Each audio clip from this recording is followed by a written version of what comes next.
to the black, I say, hey now. I won't be coming back, I say, hey now. I've left it all behind, I say, hey now. Take a look, but you won't find no. Step outside this world and I'll be free. Yeah. We're a minute away from kickoff, so we'll throw it to the legendary voice. In the eye, this time we'll pass. Stafford right down the middle. He's got a man wide open. It's caught by Massaquoi. 50, 40. So long, everybody. Massaquoi, touchdown. Stockton in the pocket, sets up, going for the end zone. Can he get it? Yeah! Yeah! Boykin looking for running room. He's got a convoy down the far sideline. 50, 40, 30, 20. Boykin, touchdown. Yes, sir. On the 27, it's second down and 12. We go wild dog with Sony. Nauta goes in motion left, snap it to Michelle. He's running to the left, angling 25-20. Got a block for Brock. 50, 10, 5, touchdown, touchdown, touchdown. Dogs win it. We're headed to Atlanta.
And now let's see if the Dogs have come up and are really ready to play.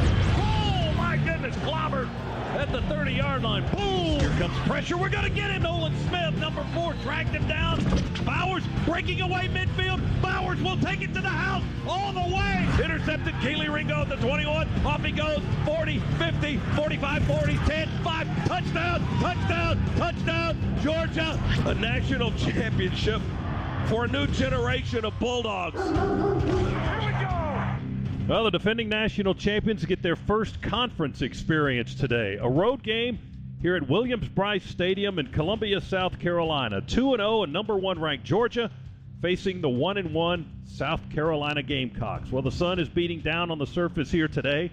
We expect temperatures to reach the mid to upper 80s. It will be warm. Most of the conversations about the Bulldogs this season have been about the offensive play, but Georgia's defense has allowed just 6 points, 2 field goals through 2 games. It would be even more impressive to do that in a conference game here this afternoon. Year number 7 under Kirby Smart finds the Dogs among college football's elite. Year number 2 under head coach Shane Beamer finds South Carolina still trying to establish a foundation to make noise in the SEC's Eastern Division. Number 1 ranked Georgia goes full bore after the Gamecocks here in South Carolina today, and we'll take a ride on the Ford Drive to Kickoff coming up next here on the Georgia Bulldogs Sports Network. On the Georgia Bulldogs Sports Network, this is the Ford Drive to Kickoff.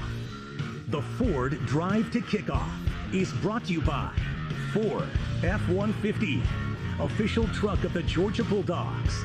See your local Ford dealer today. Our coverage will continue after these messages. Welcome back to the Ford Drive to Kickoff. Once again, here's the voice of the Bulldogs, Scott Howard.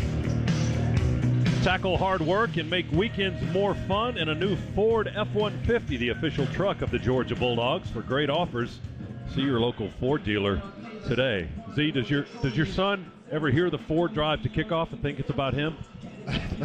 He loves it, I will tell you that. That's his name. It is his name. He doesn't think it's about him, But every time he sees me drive up, he thinks that, because I drive a Ford, so every time I drive up my Ford F-150, he's like, Dad, they named the car after me. And I'm like, yes, they did, son. Well, you made a good connection there. That's right. We're going to make another connection here. Z's Keys coming up in just a second. Both teams, I mean, it's a great day. It's a great day. We got breeze up here.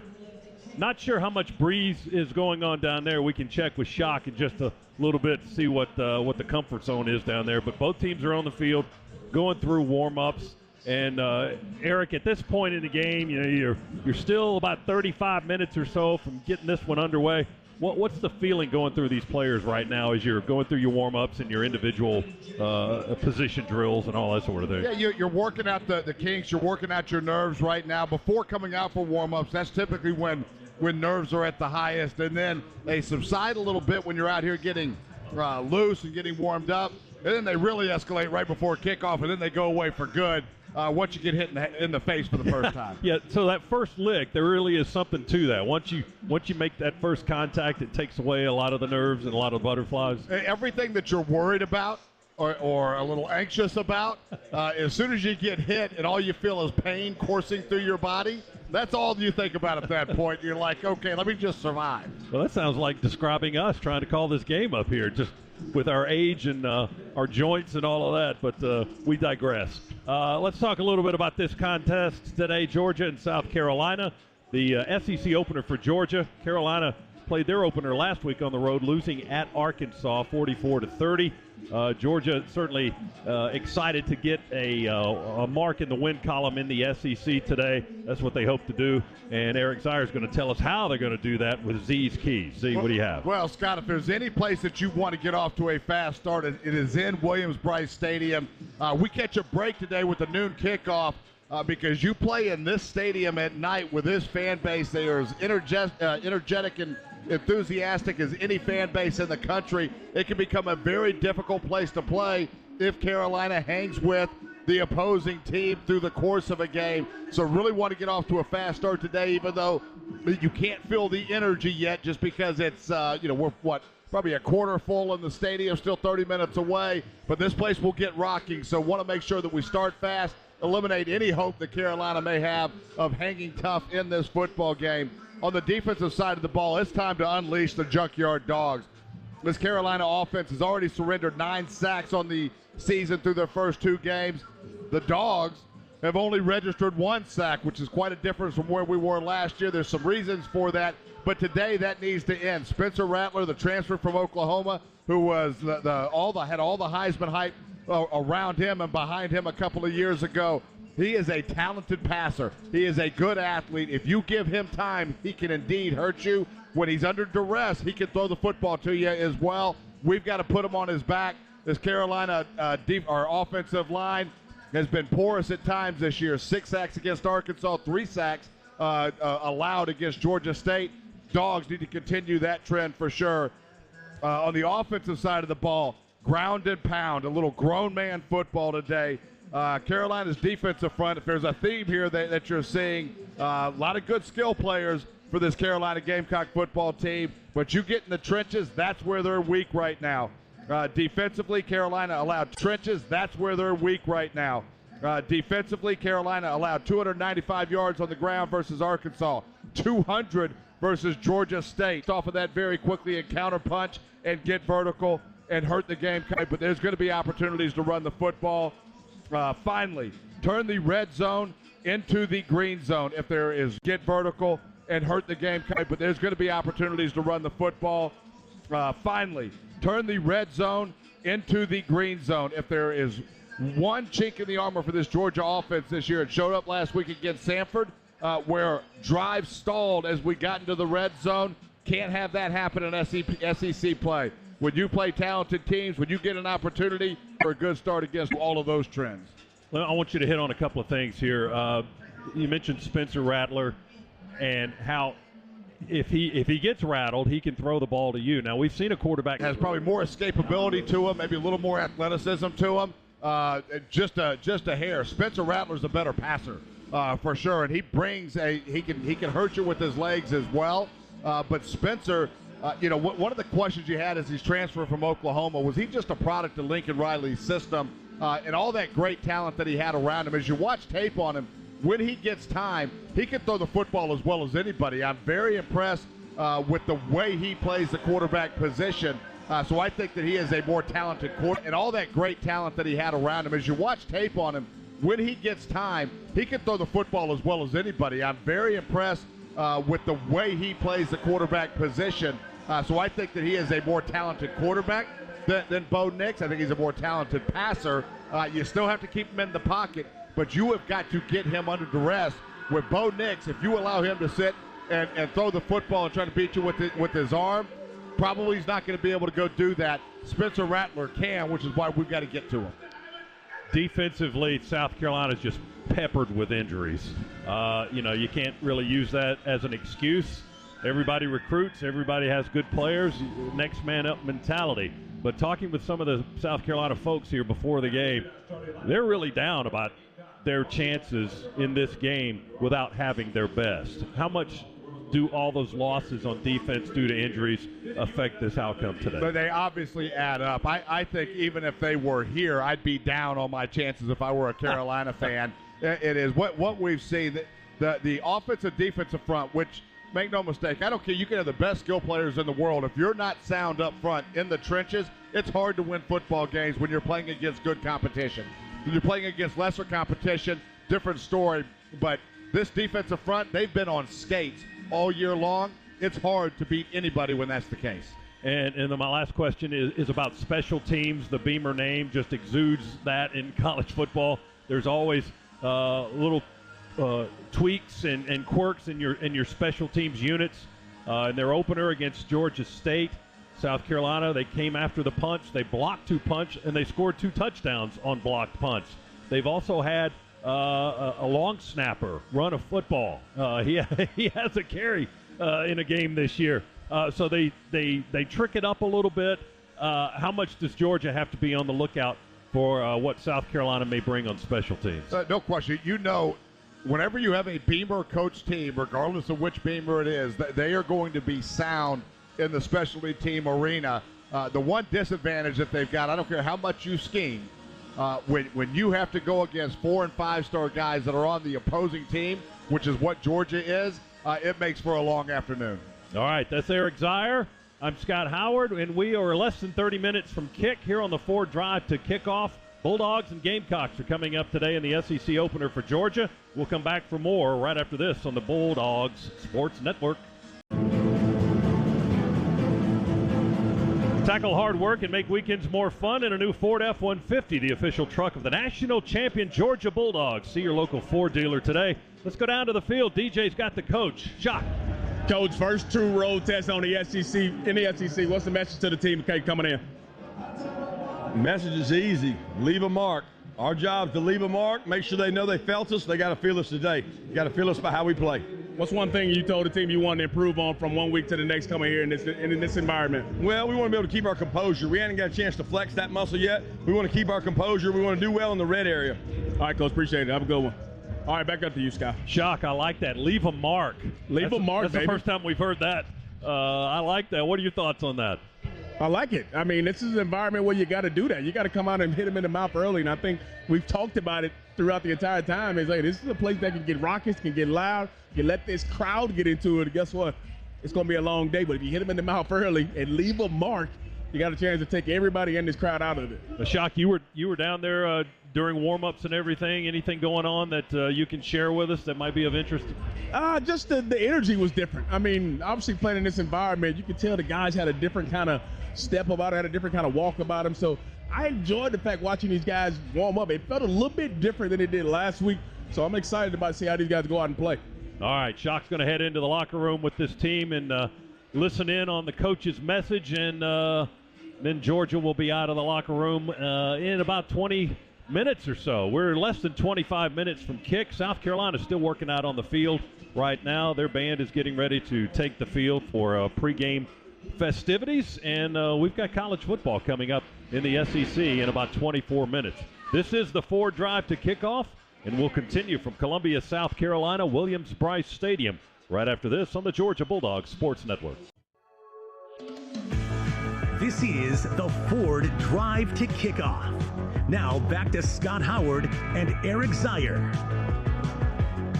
Tackle hard work and make weekends more fun in a new Ford F-150, the official truck of the Georgia Bulldogs. For great offers, see your local Ford dealer today. All right, Georgia and South Carolina are minutes away, about 20 minutes or so from our kick at 12:12 is the official TV kick time today. That's what they have handed down to everyone.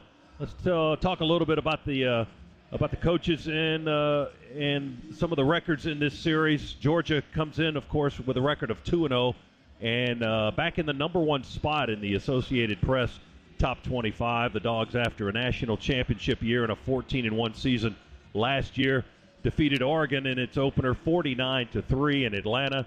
And then last week, the home opener at Sanford Stadium, Georgia was a 33-0 winner over Samford. Kirby Smart is in his 7th season as the Bulldogs head coach, a sparkling 82% winning percentage, a record of 68-15. His record in SEC play, 42-13. That's 76.3%. That's not too shabby either. The Dogs went 9-1 in SEC games after a perfect regular season. The Dogs lost the SEC championship game to Alabama. That was their only blemish against a conference opponent all season. Then, of course, went on to win the national championship with wins over Michigan and then in the rematch against Alabama in the national title game. The Dogs have won 17 straight regular season games coming into this afternoon's matchup against South Carolina. And under Kirby Smart, they have owned the SEC East. Georgia, under Smart, 30-5 against Eastern Division opponents. And the Dogs have a decisive edge in the series with the South Carolina Gamecocks. Georgia has won 53 of the matchups, lost 19. There have been 2 ties over the years. Georgia won last season's game in Athens by a count of 40-13. And the Bulldogs won the last meeting here in Columbia as well in 2020. 45-16 was the score in that one. Kirby Smart is 5-1 in his time at Georgia against South Carolina. Now, the Gamecocks come into this one with a record of 1-1. They are 0-1 in the SEC. They were 7-6 last year, 3-5 in the SEC in the first year under head coach Shane Beamer, who enters year number 2. His overall mark as a head coach with the Gamecocks, 8-7 thus far, and 3-6 in SEC games. He is 0-1 against the Bulldogs. Their conference loss last week was at Arkansas, 44-30. Shane Beamer's history as a coach: he was an assistant for the previous 3 years prior to taking the Carolina head coaching job. 3 years at Oklahoma. Prior to that, he was at Georgia for 2 seasons as an assistant on Kirby Smart's staff. He has also had stints at Virginia Tech, his alma mater, South Carolina, Mississippi State. And then he spent time as a GA at Tennessee and at Georgia Tech. Again, South Carolina's record against the Bulldogs: they have won 19, lost 53, and there have been 2 ties. They are 10-20 against Georgia since they joined the Southeastern Conference back in 1992. And on their home surface, they are 9-20-2 here at Williams-Brice Stadium. So some numbers to consider for the matchup today: the Georgia Bulldogs and the South Carolina Gamecocks. We'll get to some of the lineups when we continue on the Ford Drive to Kickoff. Back after this on the Georgia Bulldogs Sports Network.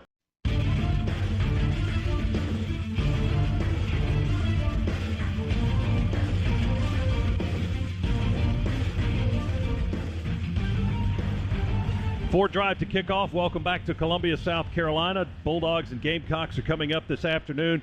Beautiful sunny day here in the mid-state, if you will. Let's take a look at Georgia's defense and how we'll line up today. The Bulldogs defense has been really good so far through 2 games, only giving up 3 points a game, just allowing a couple of field goals, both of them to one to Oregon. No, I'll get this right in a minute. And then a shutout. So they've only allowed 3 points. They're averaging 1.5 points a game, so that's not too shabby, is it?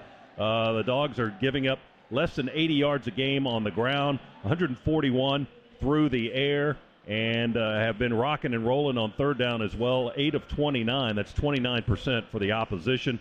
We expect to see these guys today on the field for Georgia's defense. Nazir Stackhouse is in the middle, the junior from Stone Mountain. He's a defensive nose tackle Michael Williams has been the starter last week against Sanford, the freshman from Columbus, Georgia. He's on one end.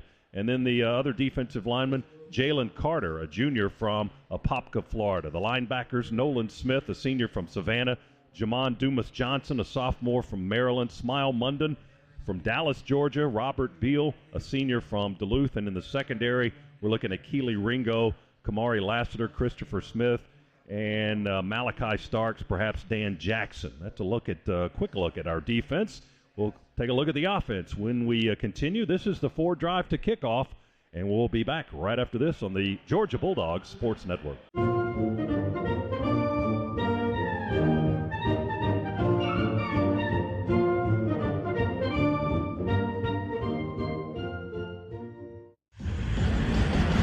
This is Georgia football. Man, is there going to be some property destroyed tonight? Execute, do the things you got to do. Play to our standard and go play fast. Dogs on top. A national championship for a new generation of Bulldogs. SEC play begins today. McConkey, he fakes out 2 men and into the end zone, fourth quarter. Touchdown, Lat McConkey. And it is intercepted, I think, yeah. Georgia picked it off, Malachi Stark. High formation, handed to Milton. No, Bennett fakes and rolls out into the corner. Touchdown, Stetson Bennett. Georgia, South Carolina. It just means more. On the Georgia Bulldogs Sports Network, welcome to play-by-play coverage of Georgia football. Bulldogs football is brought to you by Zaxby's, Pruitt Health, Family Makes Us Stronger, Dos Equis, a proud sponsor of Georgia Athletics. Get a dose. Enjoy Dos Equis responsibly. And by Southeast Mortgage, the official home loan lender of the Georgia Bulldogs. Now to the Piedmont Healthcare broadcast booth. Alongside former All-American Eric Zier, here's the voice of the Bulldogs, Scott Howard. Thanks for joining us today. SEC opener for the Georgia Bulldogs here in Columbia, South Carolina, against the division rival, the South Carolina Gamecocks. Along with Eric Zier, Scott Howard here in the Piedmont Healthcare radio booth at Williams-Brice Stadium. And let's pause 10 seconds for station identification on the Georgia Bulldogs Sports Network.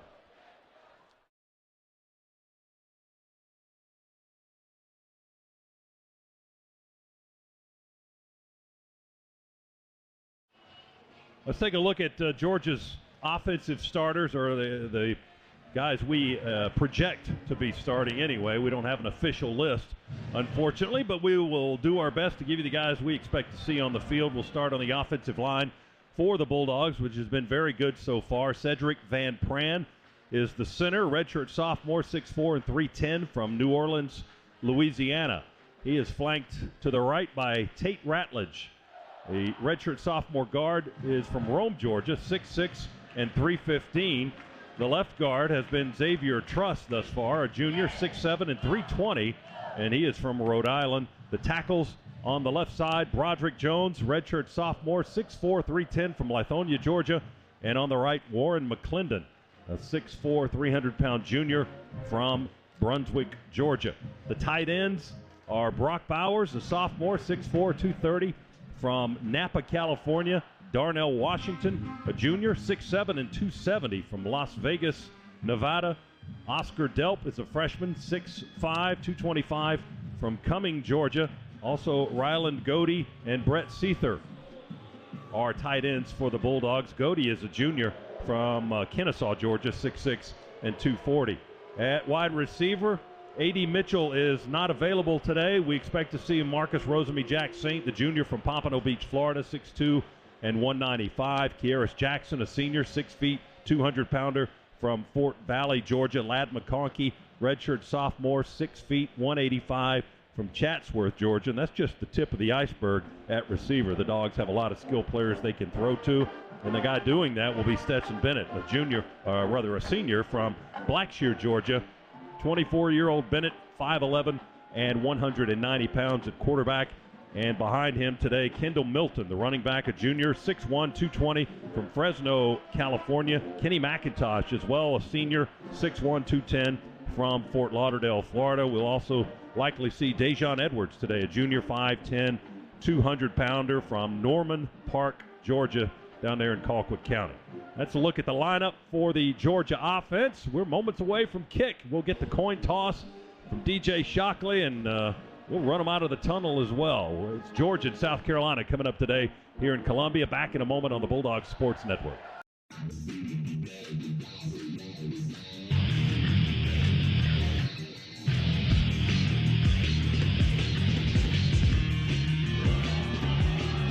Well, we'll see the appearance of Sir Mix-a-Lot, the Rooster. Sir Big Spur. Yeah, Sir Big Spur, the Rooster, will be making an appearance here shortly, as will their mascot, Cocky, as the field is covered by South Carolina participants now. The band is on one end. The cheer leaders are on the other end, trying to get the student section in the north end zone revved up and ready. They're waving their white towels or rags or whatever, their T-shirts, whatever they got that's white. They're waving it. Not everybody is in the building yet. It's not full, even though we're less than 4 minutes from kickoff. South Carolina getting ready to run out of the tunnel. We'll have the coin toss in a matter of moments, and we will be underway as Georgia will approach from the far side of the field with its captains. The captains today, Kieris Jackson and Jamon Dumas Johnson, both number 10s, and then Warren McClendon. Our referee is Jason Autry, and in the middle of all of it is our man DJ Shockley. So we'll throw it down to the field for the coin toss, brought to you by Georgia's own credit union, banking on purpose. Shock, down to you. South Carolina, you're the home team. This is heads. Georgia, you're the visiting heads. This is heads. That's tails. Tails. You're going to call it before I flip it. What do you want? Tails. He's called tails. We're going to let it hit the ground. It is heads. You want the toss. You want the ball. Which way are you going to kick? Going to kick that way. Turn this way. All right, fellas. South Carolina said they want to rock. Georgia got the defense on the field. Let's get it popping. All right, Shock, thank you very much. And the Dogs, well, even when they don't win the toss, they kind of win the toss. Yeah, same thing as last week. It's exactly what we would have done. If we win the toss, we'd defer, get our defense on the field, and get this thing started.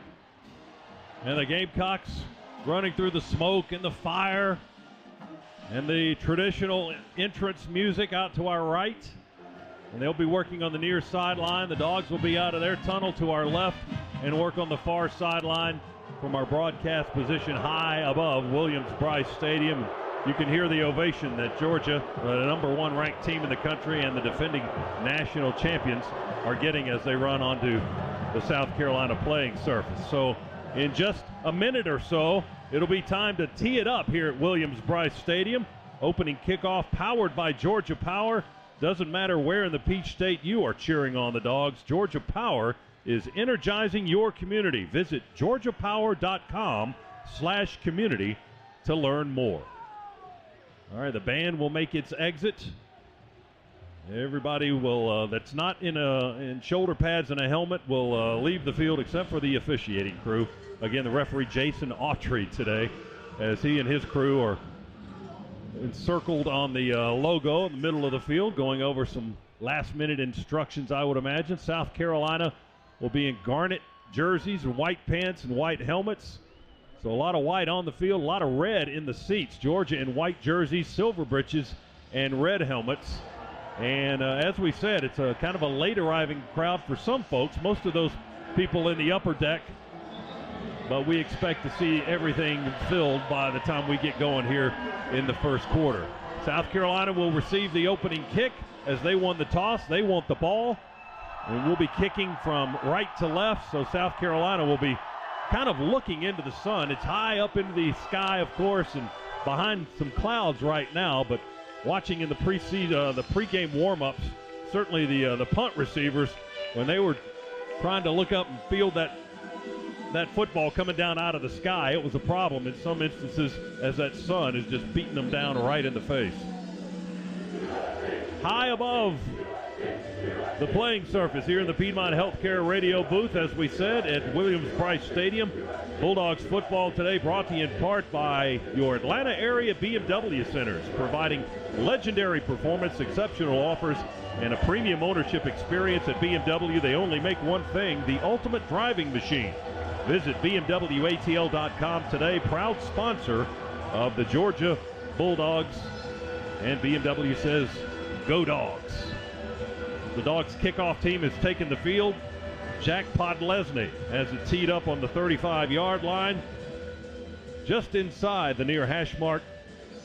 Two groups of 5 lined up on the 30. Now they break their mini huddle and spread out across the 30-yard line from sideline to sideline. Xavier Leggett is the deep man for South Carolina. There's the kick. We are underway. Leggett lets it land and bounce away in the end zone for the touchback. And we are underway in the SEC opener for the Georgia Bulldogs. South Carolina will touch it first from their own 25-yard line, and we'll see Spencer Rattler and company. Yeah, first glimpse at Spencer Rattler, the transfer from Oklahoma, was in the Heisman talk a couple of years ago, made the transfer here, brought a lot of hope and enthusiasm with him. Really important for the Dogs today that we get after him, put him on his back, get him under duress. If we can go do that, he does have a tendency to throw the football to you.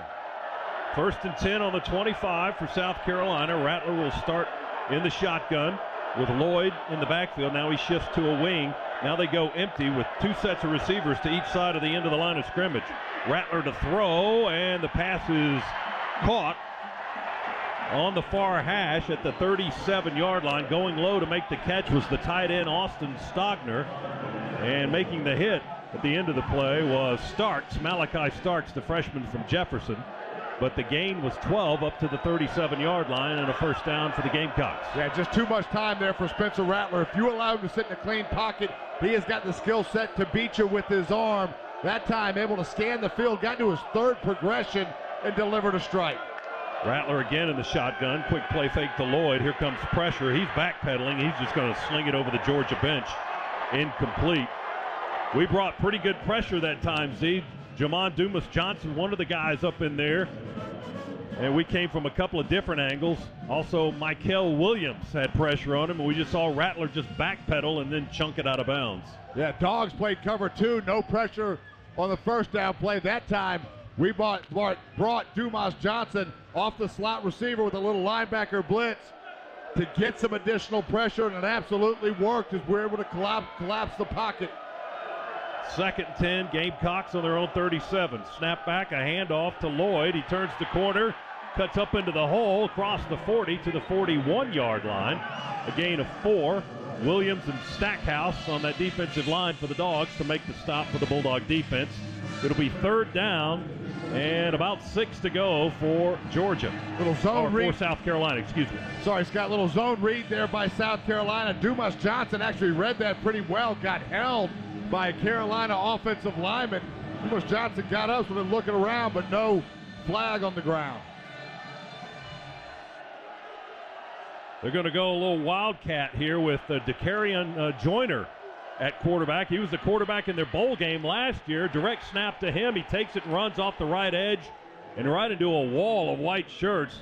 Dumas Johnson hit him first. Malachi Starks up from the safety spot to get a lick in as well at the 42. They move it up to the 43-yard line, but it's 4th down from there. And still work to do for South Carolina. They're going to have to punt it away. Well, good recognition there by Georgia. Not fooled by the wildcat look. Everybody stayed at home and in position. Had 3 red hats in on that tackle. This is Kai Kroger, who has a 79-yard punt this season. Kicking it to Ladd McConkey back on the 10 now. He'll make the catch at the 8. Run to his right, looking for room. Cuts up between the hash marks and tripped up as he crosses the 15-yard line. Around the 17, Jalen Brooks is the guy that made the stop. It was a 49-yard punt and a 9-yard return for Ladd McConkey. Good decision there by McConkey to field that punt, get upfield. It was a relatively low punt, not a ton of hang time on it. Able to get outside, and then another smart decision to get north and south when he saw that he couldn't break contain. Georgia will have its first possession of the game on the 18-yard line. 1st and 10, no score, first quarter. Georgia's first possession of the game. Snap back to Bennett. He looks to throw to his left. Now he runs to the right, throws it, juggled by Kieris Jackson. First in one hand, then the other, trying to catch it on the run. The pass was high and a little bit behind him, and it drops to the turf incomplete. A good decision there by Stetson Bennett. Was trying to get outside and scramble, had somebody in his face. Saw his receiver, delivered a pretty good ball. Gilbert Edmond was the guy that got up in his face, the edge rusher. And then Bennett, he wanted to come to the near side with a pass play, but then took off to the right, tried to throw it that way, and ended up with an incompletion. It's 2nd down and 10 from the 18. Georgia on its own 18. Snap back to Bennett. He fires. That pass is caught on the far sideline by McConkey. Right around the 25. They'll twist him down in the vicinity of the 27-yard line with Rice, the redshirt freshman quarterback from Columbia, South Carolina, on that side. But the Dogs pick up 9. It's 3rd and a yard to go. We'll run it for the first down, perhaps, as we hand it off to Kenny McIntosh, trying to veer to his left, coming this way. Bumped at the 30-yard line, but he got enough for the first down. That's a Scana Energy first down, the first of the game for Georgia, as Kenny Mack picks up a couple to the 30, and the Dogs continue the series. 1st and 10 now. Carolina so far on this drive, first 3 plays, all single safety, getting 8 guys into the box. A little bit of man-to-man, a little bit of 3-deep zone. Kendall Milton in the backfield. They toss it ahead to the motion man. That is Brock Bowers. He's swinging around wide to the right, looking for some space. Carolina's defense stretches it out all the way to the sideline, and Bowers able to cut the corner, however, and get up to the 45-yard line. Nick Emanworry is a guy that swept him out of bounds, but it's another Scana Energy first down on that play. Pass play, a short one albeit, to Brock Bowers to the far side. Georgia 1st and 10 on the 45 and a gain of 15. Little shovel pass there to Brock coming across the formation, and you see that extra gear that he has once he got outside. We hit the motion man again with Bennett going to Kearis Jackson, this time on the near side. Caught it around the 44, the 45-yard line, and close to the edge of the boundary on this side of the field. Tackled in South Carolina territory as he crosses the 50 at the 47-yard line. That's again the safety, Nick Emanworry, a freshman from Irmo, South Carolina. But Kearis Jackson with a gainer. He picked up almost 8, call it 2nd down and 2 for the Dogs in Carolina territory now on their 47. That time just a little bubble screen. These are just extensions of the running game. Play fake Bennett. He jumps over a defender, lobs it over to McConkey. He's got all kinds of space. McConkey just kind of la to the sideline, trying to figure out where he wanted to run it. He had so much space. All the way down inside the 20-yard line to the 19. Hit out of bounds there by Devonnie Reed in the secondary. Boy, he had all kinds of time. Once he caught the football, just taking his time. Just a pleasant stroll through the park on the far side of the field, trying to look for room. And then McConkey at the end of the play just pushes a Carolina Gamecock to the ground and stares at him. 28 yards for the Bulldogs. It's 1st and 10. Dogs in the Massey Ferguson red zone. Handoff to Kendall Milton around right tackle. He fights for yards this time, a little bit tougher as he plows down to the 15-yard line. MJ Webb, the defensive tackle. He's a Georgia kid from Rutledge, Georgia. Morgan County High School makes the stop at the 15 after a gain of 4. It'll be 2nd and 6 for the Dogs. Again, working in the Massey Ferguson red zone for the first time. Experience the compact utility tractors that will take you through the season strong. The Dogs once again coming into a game in the initial scripting of plays just got Carolina looking all over the place as we're in all kinds of different formations. Handed off to Milton with the big tackle Jones out there blocking in front of him. Not a lot of running space, but he may have gotten 4. Looks like they're going to mark it just outside the 10 as he ran wide to the right. 10.5-yard line. It's going to be 3rd down, about 1.5 yards to go for the Dogs. Brad Johnson, the linebacker, on the hit of Kendall Milton. But the Dogs are 3rd and about 1.5 yards just outside the Carolina 10. Milton got 5 on that carry. And now Kenny McIntosh, the lone setback. Bennett goes under center. Stretch handoff to Kenny Mack. Finds the hole at left guard and hits it nicely down to the 5-yard line. He gets the first down. It'll be goal to go for the Dogs. Tonka Hemingway, the tackle, and Emanworry, the safety, had to bring McIntosh down, or else he would have been into the end zone. He's got 5 yards to go before that happens. Boy, huge hole there opened up on an inside trap. You had Cedric Van Pram ran right off of his hip. Then you had the big O, Washington, come across pulling for the kickout block. Left side of the line is Truss and Jones. And then the big O in this formation. Hand off to McIntosh, run a reverse to Bowers. He's got the pitch, he's going far side, 5, 4, 3, 2, 1, touchdown. Brock Bowers. McIntosh got the handoff, came this way, and then Bowers reversed the field, got the flip from Kenny Mack, and went into the far corner for the touchdown. So much for red zone woes there. Dogs first time they enter into the red zone, punch it in for 6. And again, that was defense pretty well by Carolina. The speed of Brock Bowers just catches everybody off guard. And Chris Schiavone tells me that Stetson Bennett threw a block on Big Tonka Hemingway to help spring that play on the far side. How about that? Here's the point after try by Jack Podlesny right into the student section. It's good. 7-0 Bulldogs. That Georgia touchdown brought to you by Engineered Solutions of Georgia, proud partner of the Georgia Bulldogs. Georgia takes the lead with 8:20 to go in the first quarter. Our first half presented by attorney Ken Nugent. Injured in a wreck, there's only one call, that's all. 1-800-CALL-KEN. Timeout, back after this. Georgia 7, South Carolina nothing early. Georgia Metals drive summary from a doghouse to a dog's house. Georgia Metals has got you covered. Now Jack Podlesny to kick it away again. We'll head down to Shock in just a second here and get a report from the attorney Ken Nugent sidelines. Here's Pod's approach and his kick. Jams his right leg into it. A long sailing kick end over end will bounce in the end zone for the touchback. And let's go down to the sidelines presented by attorney Ken Nugent. One call, that's all. Shock, what do you got? Fellas, I think that first drive was a perfect representation of what we talked about in the pregame show about doing whatever you need to do. There was some outside perimeter runs, throws, and then from about the 30 to the 15, there were some runs downhill, getting physical. This was what it's all about in that first drive, showing everything that you can do in the first 2 games, and it came out to be a big-time play and a touchdown at the end. All right, Shock, thanks a lot. Here's Rattler in South Carolina again going from the 25. Rattler to throw it out to the right side. He throws it in heavy traffic on the sideline, near side of the field to Amarian Brown, a senior from Tampa, Florida. He's wrapped up and slung to the turf by Dumas Johnson and Malachi Starks, who's making his presence felt, here on the second defensive possession already with about 3 tackles. Boy, is he ever, and Dogs sniffed that one out all the way. Rattler wanted to go to throw that initially, and Dogs had it covered so well he had to pull it back and finally threw it late, but by then there were a host of red hats in the area. Got a yard at the 26, 2nd and 9 for South Carolina on their side of the 50. Snap it back to Rattler. Going to long ball it down the far sideline, over the shoulder. Nice catch made in stride. It's caught on the far sideline by Jaheim Bell, their utility guy for a long gain.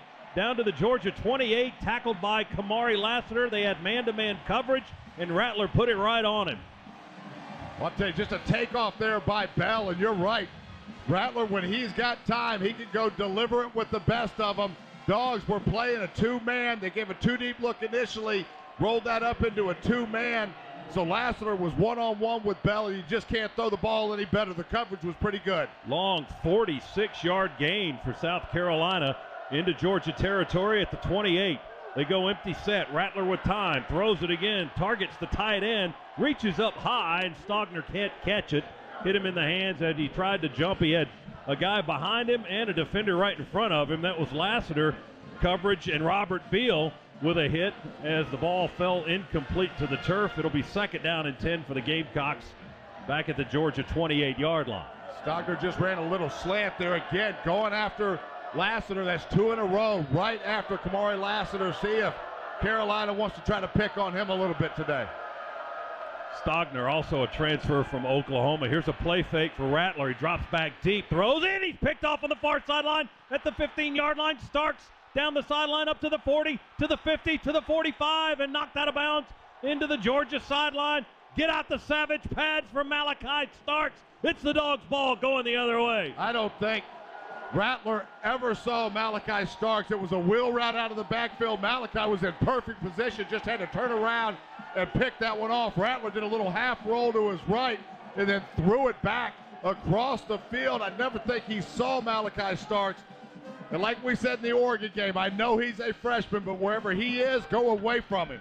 Second pick for the freshman Malachi Starks. Returns it to the South Carolina 43. That might be a backbreaker. We shall see. Our first half presented by attorney Ken Nugent.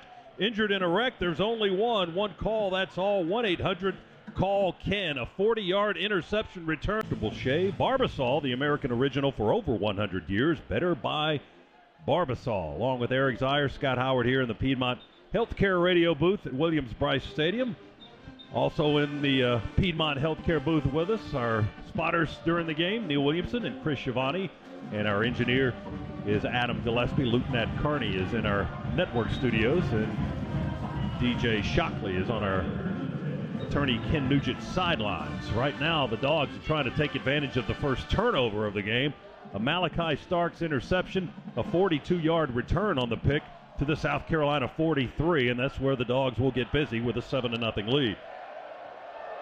Bennett in the shotgun. Kenny McIntosh offset to his left. He'll throw it to Kenny Mack to the near side. McIntosh makes the catch, splits the defense at the 40 and down inside the 30, hit at the 29 and down there by Nick Emanworry made the tackle. Darnell Washington and Brock Bowers, hard to beat the blocking that the two Georgia tight ends are providing as Kenny Mack goes from the 43 to the 29 for a gain of 14. It is the best in the country, and that is not an overstatement. The way those two guys block downfield right now, it's remarkable.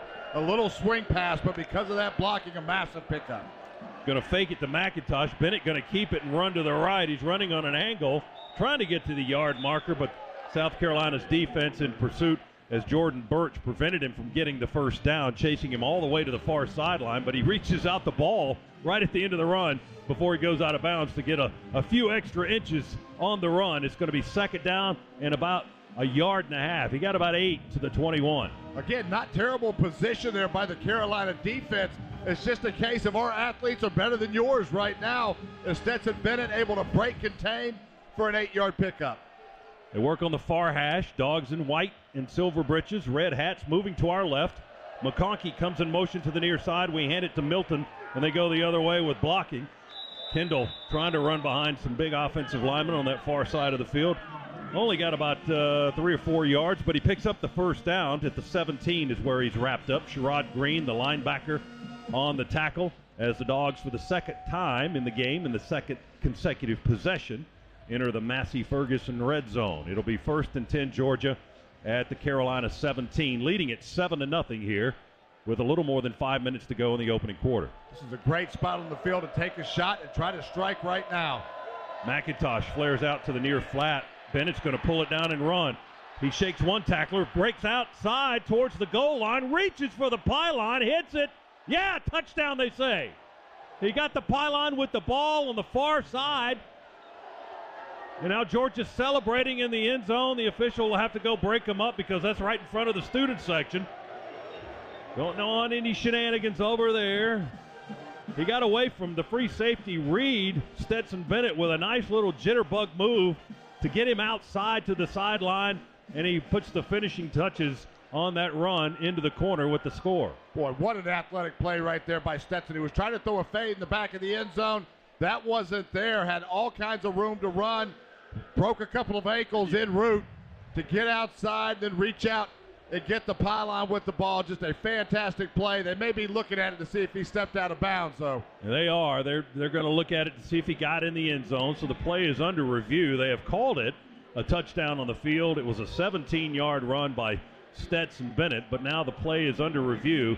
That's brought to you by Pruitt Health, where family makes us stronger. Proud partner of the Georgia Bulldogs. Pruitt Health sponsoring our plays under review this season.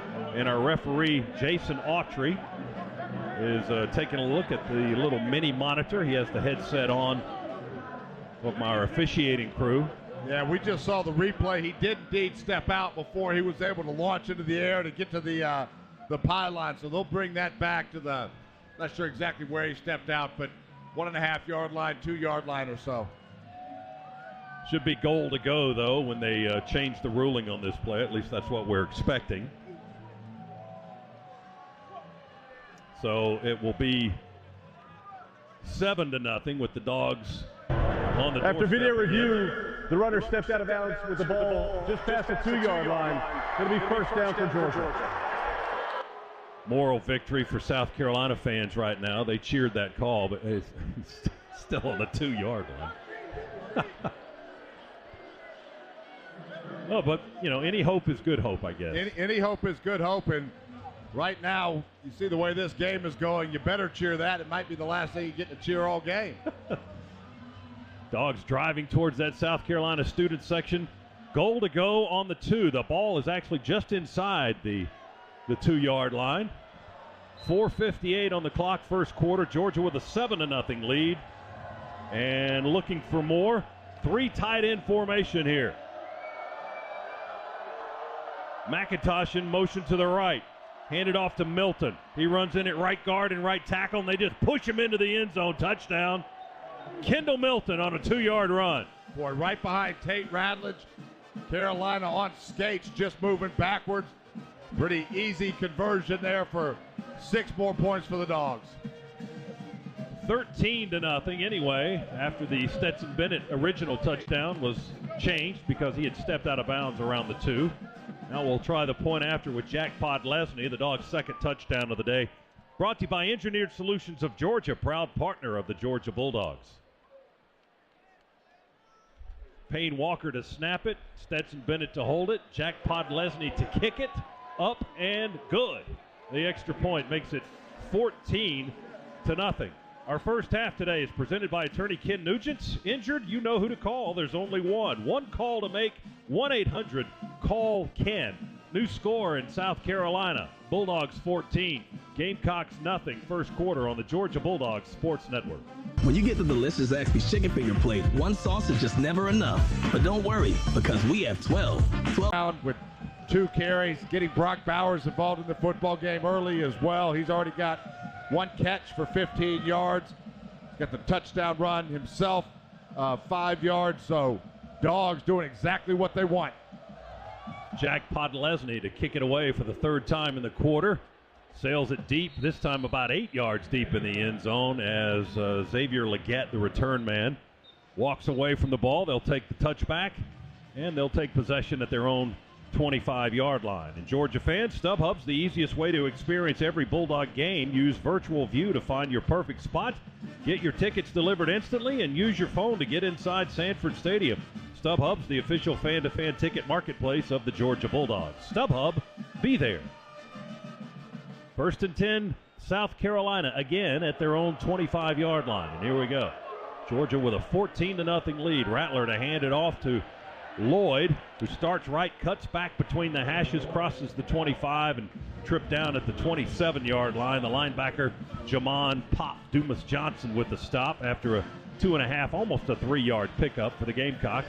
Call it 2nd down and 7 now for South Carolina. Boy, Lloyd had a massive alley to run through there, and somehow Dumas Johnson dips underneath an offensive lineman from Carolina to get to Lloyd's legs.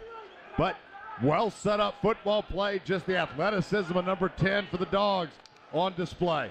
Marshawn Lloyd play fake this time. Rattler going to keep it. Dogs not buying it. Nolan Smith rides the Carolina quarterback to the turf, jumped right on his back, drives him into the ground at the 29-yard line. The gain was just 1 for the Gamecock signal caller. Read option there from Carolina, and Spencer's going to go back on tape and say, boy, I probably should have given that one. You had 2 dogs on the outside that did not go with the play fake, and he ran right into him. Nolan Smith, the veteran linebacker for Georgia, making the play there. It's 3rd down for the Gamecocks, 3rd and 6. From their own 29-yard line, moving to our right, trailing 14-0. Pressure on Rattler. He's got to dump it off. He almost got sacked. Trying to get to Marshawn Lloyd on the near sideline just as a safety, but Michael Williams almost brought him down. It was almost as if Rattler never saw Williams until he was right on top of him. Yeah, not seeing the field very well. Spencer Rattler isn't right now at all. Dogs only rush 4 there, able to get inside. We've seen that a lot from this Carolina offensive line, where opposing teams, first 2 games of the season, have registered 9 sacks. Primarily that's coming just with rushing 4. Carolina going to fake it. They'll throw the ball, and it's caught middle of the field on the play fake. They execute it nicely, and it's caught by Travion Kenyon at the 48-yard line. So they fake the punt. They throw it on 4th down, and they complete the long pass play Zakinian, the junior from Monroe, North Carolina. And the ball's all the way up on the logo now for South Carolina. So there's some of that special teams trickery that we were talking about. Keely Ringo made the hit on the Georgia defense. Well, anytime you play any team that is coached by a Beamer, you know they're going to have some tricks up their sleeves when it comes to special teams. Well-executed play right there, and a gutsy one as well. And that was Kroger, the punter, with delivering a 20-yard pass play. Now here's Marshawn Lloyd. The Georgia defense had just gotten off the field, feeling good about themselves after a nice stop. And now they're backpedaling a little bit after that special teams play, with Lloyd delivering the ball inside the Bulldogs 40-yard line down to the 38. Malachi Starks with the hit out of the secondary for the Dogs. Yeah, anytime that you get a play like that, a conversion on a fake punt, all of a sudden momentum, even temporarily, it switches back into your favor. We'll see if Carolina can take advantage of it. Lloyd got 14 yards and a first down. Carolina moving the ball after taking a risk on fourth down. 1st and 10 at the Georgia 38. They trail 14-0. Getting late in the first quarter, less than 2 minutes remaining. Rattler in the shotgun, snap back and a toss to Lloyd with a blocker running near side. We're going to wrap him up at the 39-yard line. May have lost a yard there, as it was Tresman Marshall, a junior from Homerville, Georgia, that got in to wrap him up and make the tackle. Let's go down to the sidelines. Brought to you by attorney Ken Nugent. One call, that's all. Here's DJ Shockley. Fellas, something that they're trying to do offensively. They got a lot of eye candy going on pre-snap and a lot of stuff going on after the snap, trying to slow the eyes of this Georgia defense down because they're so fast. So watch a lot of that stuff going on here today. All right, Shock, we see him lose a yard on that play. 2nd down and 11 now. Ball on the Georgia 39. Carolina trying to get points on the board here late in the first quarter. They hand it off to Christian Beal Smith, a graduate transfer from Wake Forest University from Winston-Salem. He veers off to the left, hit by Dumas Johnson, the linebacker, after a minimal gain of about 2.5, maybe 3 to the 36-yard line. So he did get 3. It's going to be 3rd down for the Gamecocks. 3rd down and a long way to go. 3rd and about 9 to go. 8 or 9 for South Carolina on the Georgia 36-yard line. Call it 3rd and 8. Rattler in the shotgun. Positions the running back to his right, and they hand it off to him. He's hitting the backfield almost at the mesh point. We made a contact in the backfield. Smile Munden, the linebacker, got in there, was hitting the running back just a fraction of the second after Rattler had given Christian Beal Smith the football. We hit him behind the line, another lost yardage play, and it's another 4th down now for South Carolina, back on the Georgia 37.5. Smile Munden lined up over the center there. Tremendous penetration. There was nowhere the Gamecocks were going on that play. You almost think because of the running play, it drew some boos from this Carolina crowd that South Carolina was thinking, let's run, see if we can pick up a cheap 4 or 5 yards, put ourselves into a 4th and short or 4th and medium position to go for 2. But when you blow it up like that, not sure if you have a decision to make now. That was the last play of the first quarter, so South Carolina with a 4 for over 70 yards. The edge to Georgia in the rush game, 51 yards to 25. The difference is Georgia's done more with its possessions than South Carolina has. Rattler's thrown an interception. Malachi Starks with a pick. The Dogs turn that into points, and they lead it 14-0 as we go into the second quarter. They had really 2 plays from Carolina accounting for the majority of those yards. You had the 46-yard long go route from Spencer Rattler, and then you had the fake punt that converted another 20 yards. So South Carolina lining up here, kind of lining up on the Georgia 37-yard line. It's 4th and 9, and Rattlers are trying to usher off all the people in the end zone to our left.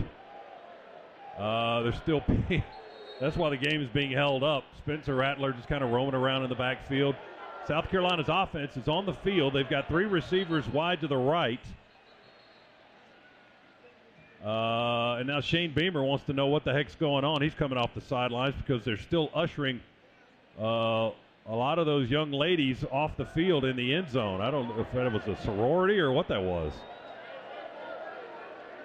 It was a celebration of Title IX, so you brought We probably had 100 athletes out there on the field. Well, probably not the exact best time to do it. They hold up the game. South Carolina going to go for it on 4th and 9. Snap back to Rattler, backpedaling, throws it out on the right side. It's caught, but he's going to be stopped well short of the first down at the 33-yard line. Threw it to Jalen Brooks. Keely Ringo, the first guy there to make the hit, and then Nolan Smith came in to make sure he did not get a first down. He got about 3 yards, really. Rattler was way behind the line of scrimmage when he threw that football. And as soon as the South Carolina receiver caught it, Georgia was right on top of the play. So the ball goes over on downs to Georgia, and the Dogs will take over at their own 33. Carolina had what they wanted. Dogs brought pressure. They had Brooks. Carolina did on a little crossing route. Great pattern against man-to-man. Just Ringo all over it. Now the Dogs going from left to right, and Bennett's pass into the right flat to Kearis Jackson. Going to bounce up there and be incomplete. Long throw from the far hash to the near sideline with Jackson running away from him laterally and just didn't get it there. It's going to be 2nd down and 10. That's the second time in as many weeks we've seen Stetson Bennett short hop that bubble screen into the ground on that. And that's a more difficult throw than you think. You've got a receiver at kind of a weird angle running away from you at full tilt almost. You've just got to let that thing go almost as if you're throwing it through the sideline. Dogs with a 14-0 lead, 3rd possession of the game. Cedric Van Prant snaps it back in the shotgun to Bennett, throws it over the middle, caught by the Big O. Darnell Washington caught it at the 41, carried 2 South Carolina defenders about another 7 yards to the 48. Sherrod Green and Brad Johnson, and those were linebackers that he was carrying another 7 or 8 yards, and that's another Scana Energy first down for the Dogs up to the 48-yard line. That's a gain of 15. They are linebackers in the SEC, and they look like they're in 8th grade next to Darnell. You are right about that. McIntosh, the lone setback. Bennett goes under center this time, and we've got 2 tight ends and McConkey in tight to the right. 1 receiver left. Turn around, hand it to Kenny Mack. Flea flicker. Bennett to throw a deep ball. Going for McConkey. 2 men on him. They bump him at the goal line. There comes a flag. The pass is incomplete, and another flag comes in. McConkey was in triple coverage by the time the play ended, and he was being jostled around the 1 or the 2. 15-yard penalty from the previous spot and includes an automatic first down. Well, Carolina played that again pretty well. Didn't get fooled by the flea flicker. They had 2 guys in the vicinity. The speed of McConkey, though, he's just running away from guys until finally they have to tackle him. And a really well-thrown football. Even with the contact, McConkey almost brings that one down.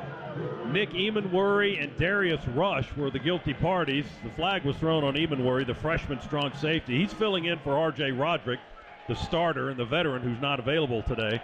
Dogs get a Scana Energy first down on the penalty. And the ball will be up on the South Carolina 37-yard line now. Bennett goes back to work. Quick throw out to the left. He flings it to Ladd McConkey, catches it near the sideline, and he will get a couple of more yards before they twist him down at the 32-yard line. Gilbert Edmond, the edge rusher, slinging McConkey out of bounds on the far sideline. But it's a gain of 5, 2nd down and 5 for the Dogs. That serves the same purpose as just a toss sweep for Georgia. Just a quick bubble screen on the outside to McConkey. Catch it against off coverage, get upfield. Now you find yourself in a 2nd and short, 2nd medium situation where you've got the entire playbook at your disposal. Bennett, handoff to Kendall Milton. He's jammed up this time as South Carolina yields nothing, and they drive Milton back from the line of scrimmage, maybe even lost some yardage. Sherrod Green, the linebacker, who's had numerous injury issues, missed the better part of the last 2 full seasons last year. An ankle injury against Georgia in Athens knocked him out for the year. The previous year he had a hip injury in the first game, missed the entire season. He wants to establish something this season in his final year with South Carolina. He made the tackle that time. No gain on the play. It's 3rd and 5 from the Carolina 32 for the Dogs. Ball's between the hash marks now. Georgia working to our right with a 14-0 lead. Stetson Bennett in the shotgun. Quick snap and a quick throw. Caught by McConkey on a little hook, it looked like, at the 25. He turns around, heads downfield for 4 more yards to the 21, maybe the 22. They'll bring it back on the 22. It's Green again on the stop, along with the free safety DQ Smith. Georgia goes quickly. They got the first down. Bennett with a play fake and a rollout to the right. Finds his target. Flags are down, by the way. He hit Marcus Rosemy-Jackson around the 10-yard line. They tackle him at the 8. Substitution. Defense. 12 players on the field snap. The penalty is declined. Results of play is a first down. Dogs, going early. They caught South Carolina in a switch. Yeah, exactly what I was going to share. The Dogs go hurry up there after the first down on that third down conversion. Catch Carolina sleeping a little bit. Stetson Bennett saw it the entire way, was able to get his team up there, get the play called, and then go execute.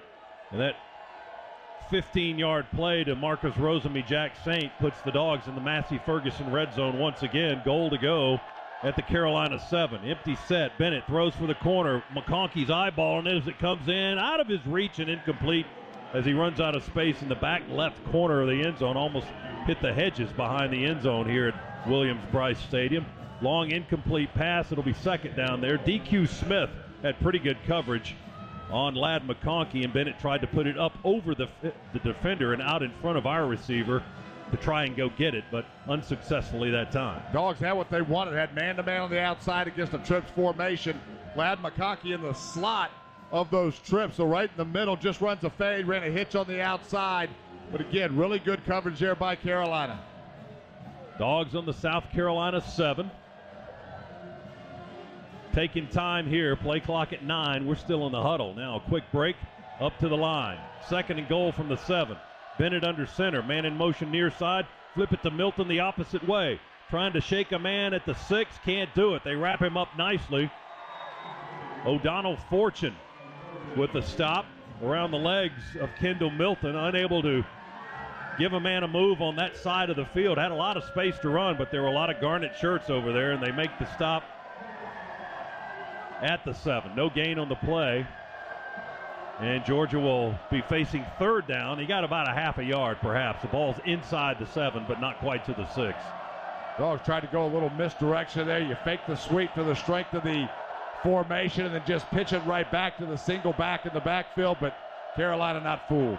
Bennett to throw. Quick toss to Bowers. He's fighting in the corner.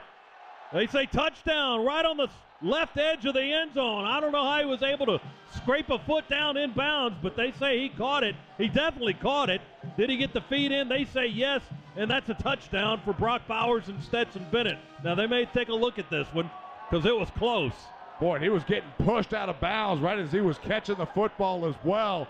It's just such an athletic play. You've got a tight end that can go do that and get his foot down, whether he was in bounds or not. Just a remarkably athletic play from 19. Did Bennett take a shot after that too at the end? Because he's being checked out by the training staff on the sideline over there. He's a little groggy on the field before he jogged to the sideline.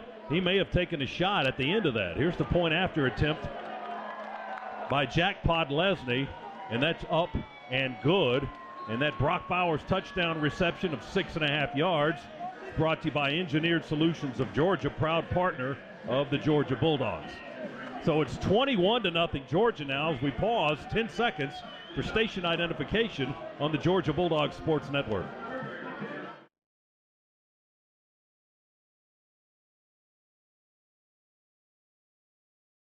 You got an update on Stetson? Yeah, you guys were talking about maybe taking a hit. Now, it wasn't from a hit. He was giving it up. He threw it probably 2 or 3 times during that break, and he just went over. He said he was good to go, so they should see him coming back. He's all right now over here just getting a little oxygen. Out with the bad, in with the good. Okay. Shock, thanks for that. Appreciate it. Podlesny's kickoff sails left to right into the end zone for another touchback. And Georgia with a 21-0 lead now. Let's hit the Georgia Metals drive summary. The Dogs went 67 yards in 9 plays and 327. Bennett to Bowers on a 6-yard touchdown pass. Got the feet in bounds on the far side edge of the end zone. That's your Georgia Metals drive summary. From a doghouse to a dog's house, Georgia Metals has got you covered.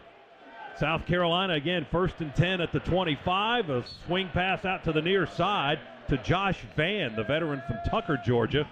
And the ball from Rattler to Vann is caught. Christopher Smith with the stop.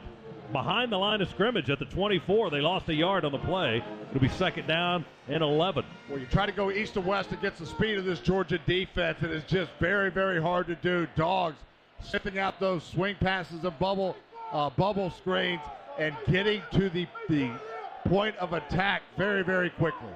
South Carolina just befuddled right now. They're down 21-0 here in the second quarter. Rattler's pocket is closing. He's able to get the ball out, however, to the little guy, Juju McDowell, who makes the catch and then scrambles to the sideline and gets a nice gain up across the 40 as he's run out of bounds into the Gamecock sideline. But Juju McDowell was open, and Rattler somehow saw him in that crowded pocket. 5'9", 180 pounds from Bainbridge. He didn't quite get to the 40. My apologies. He's out of bounds at the 37-yard line. Yeah, missed open field tackle there from the Dogs. It was a 13-yard gain and a first down for the Gamecocks. They'll keep it on the ground here with McDowell again, this time running on a little curl right around the right edge. Kamari Lassiter up from his cornerback spot to make the hit as McDowell crosses the 40 to the 41. Javon Bullard also in on the stop for the Dogs defense, the sophomore from Milledgeville, Georgia. He got 4 on the play to the 41, and it's going to be second down and 6 for South Carolina, down 21-0 here with 10 minutes to play in the half. Rattler, handoff, McDowell again, running right and finding a hole. Oh, Lassiter just tripped him up. He went through the hole. He would have been running for days on that side, but Kamari Lassiter with a shoe-top tackle on Juju McDowell brings him down at the 49-yard line. He still got 8 out of it and a first down. Shock mentioned this earlier, a lot of eye candy from South Carolina right now. Just off tackle there, but you fake the reverse, just trying to hold 1 or 2 Dogs in position to make it a fair fight. It may have been Munden on the stop and not Lassiter.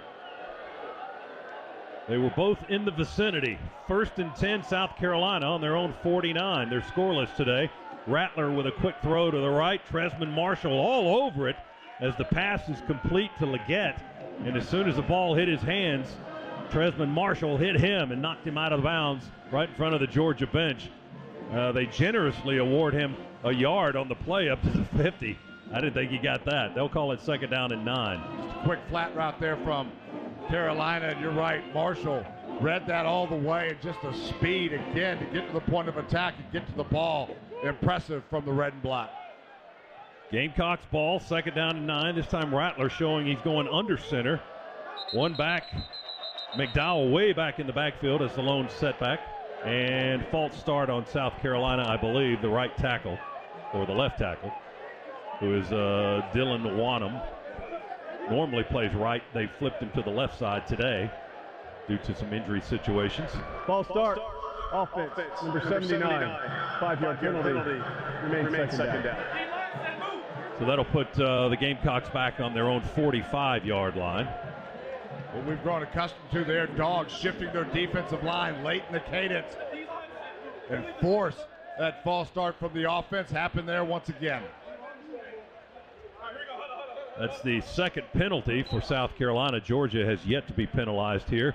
We've got 8:36 remaining in the second quarter. Dogs 21, South Carolina nothing in the conference opener for Georgia. Kirby Smart told DJ Shockley before the game, we want to leave a mark. They're leaving a mark thus far. Rattler to throw, flushed out of the pocket. Marshall chasing, Walthour chasing.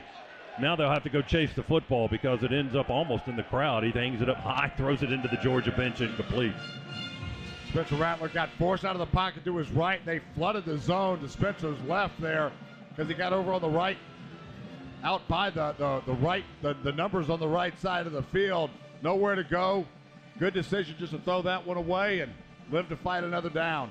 Good pressure by Tramel Walthour and Tresman Marshall, forcing Rattler way back, and then he just got rid of it, threw it into the Georgia bench area. So it's going to be third down and 14 now for the Gamecocks from their own 45-yard line. 3 men in the backfield with Rattler, one behind him. Rattler to throw it out in the right flat. It's caught for a short gain. Jalen Brooks, and bumped out of bounds almost immediately by Smile Munden, the linebacker. And they get back just beyond where the original line of scrimmage was. at the 50-yard line. They cross midfield to the Georgia 48.5, and that's where Munden hit him out, and it's 4th down there. 4th down and 8 for the Gamecocks, and that's too long for a trick play perhaps. They'll send the punt unit on. Maybe this is a trick play coming. Kai Kroger, who's got a completed pass today, and as we said earlier, a 79-yard punt earlier this season. He's got 3 punts over 70 yards in his career at South Carolina. Here he's just trying to pooch it in deep and back Georgia up. They kick it to McConkey. He fields it at the 7, runs to the right, slides down just shy of the 10, lost his footing and hit the turf at the 9, and that's where the Dogs will have it. But no area has been out of reach for the Dogs today. That was a 41-yard punt and a 2-yard return. The Dogs have had it 3 times and scored. 3 drives for the Dogs, 82, 43, 67 yards, all for touchdowns. This would be their longest if they can get it into the end zone from the 9-yard line here, so 91 yards away from it. Back inside the Piedmont Healthcare radio booth here in Columbia. Let's take a look at the Meriwether and Tharp scoreboard. Meriwether and Tharp, the Atlanta Divorce team. Kentucky 14-0 on Youngstown State in the second. Number 4 Michigan 24-0 on Connecticut in the second. Oklahoma leading Nebraska in the renewal of that game 21-7. They're in the second. And Missouri with a 14-3 lead on Abilene Christian. They are in the second. We are also in the second here in South Carolina. It's the Dogs 21-0 leading. Stetson Bennett back in the game. Shaken up a little bit at the end of the play, but just had to get some stuff out of his system. Now he's good to go. Here's Dejon Edwards, his first carry of the game, takes the handoff, looking for room on the left side all the way to the sideline and cuts up field from the 9. He'll go to the 14 for a 5-yard gain, hit by Rice, the corner on that side. So 2nd and 5 as Edwards was patient that time, Z, is trying to let some blockers set up over on that side, ended up with a 5-yard run. Yeah, good block again by Darnell Washington. He continues to impress in that area. Ball's actually up on the 15, so give him another yard. Here's Edwards shaking and baking through the hole, but it's closed in a hurry as Gilbert Edmond and Zach Pickens, 2 defensive linemen for the Gamecocks, close that hole, make the stop on Edwards at the 12, give him 2, and it's 3rd down for Georgia. 3rd down from the 12, 3rd down and 3 yards to go, or on the 17, excuse me. Dogs perfect on 3rd down attempts so far this afternoon, 4 out of 4. Try to go 5 for 5 here. Kenny McIntosh in the backfield with Bennett. 2 tight ends and McConkey tight to the right, 1 receiver to the left. That's Bell, the freshman. Bennett to throw, lobs it up high and incomplete. Trying to get it to McIntosh all the way. South Carolina had a spy on McIntosh. Tonka Hemingway was right with McIntosh, and Bennett just tried to lob it up over everybody and let Kenny Mack run under it. And it ends up landing on a spot on the turf and incomplete. Yeah, it would have been a really tough completion. Carolina played that well. If McIntosh is turned the other way, it's going to be a little bit easier because you can get him, catch him running downhill.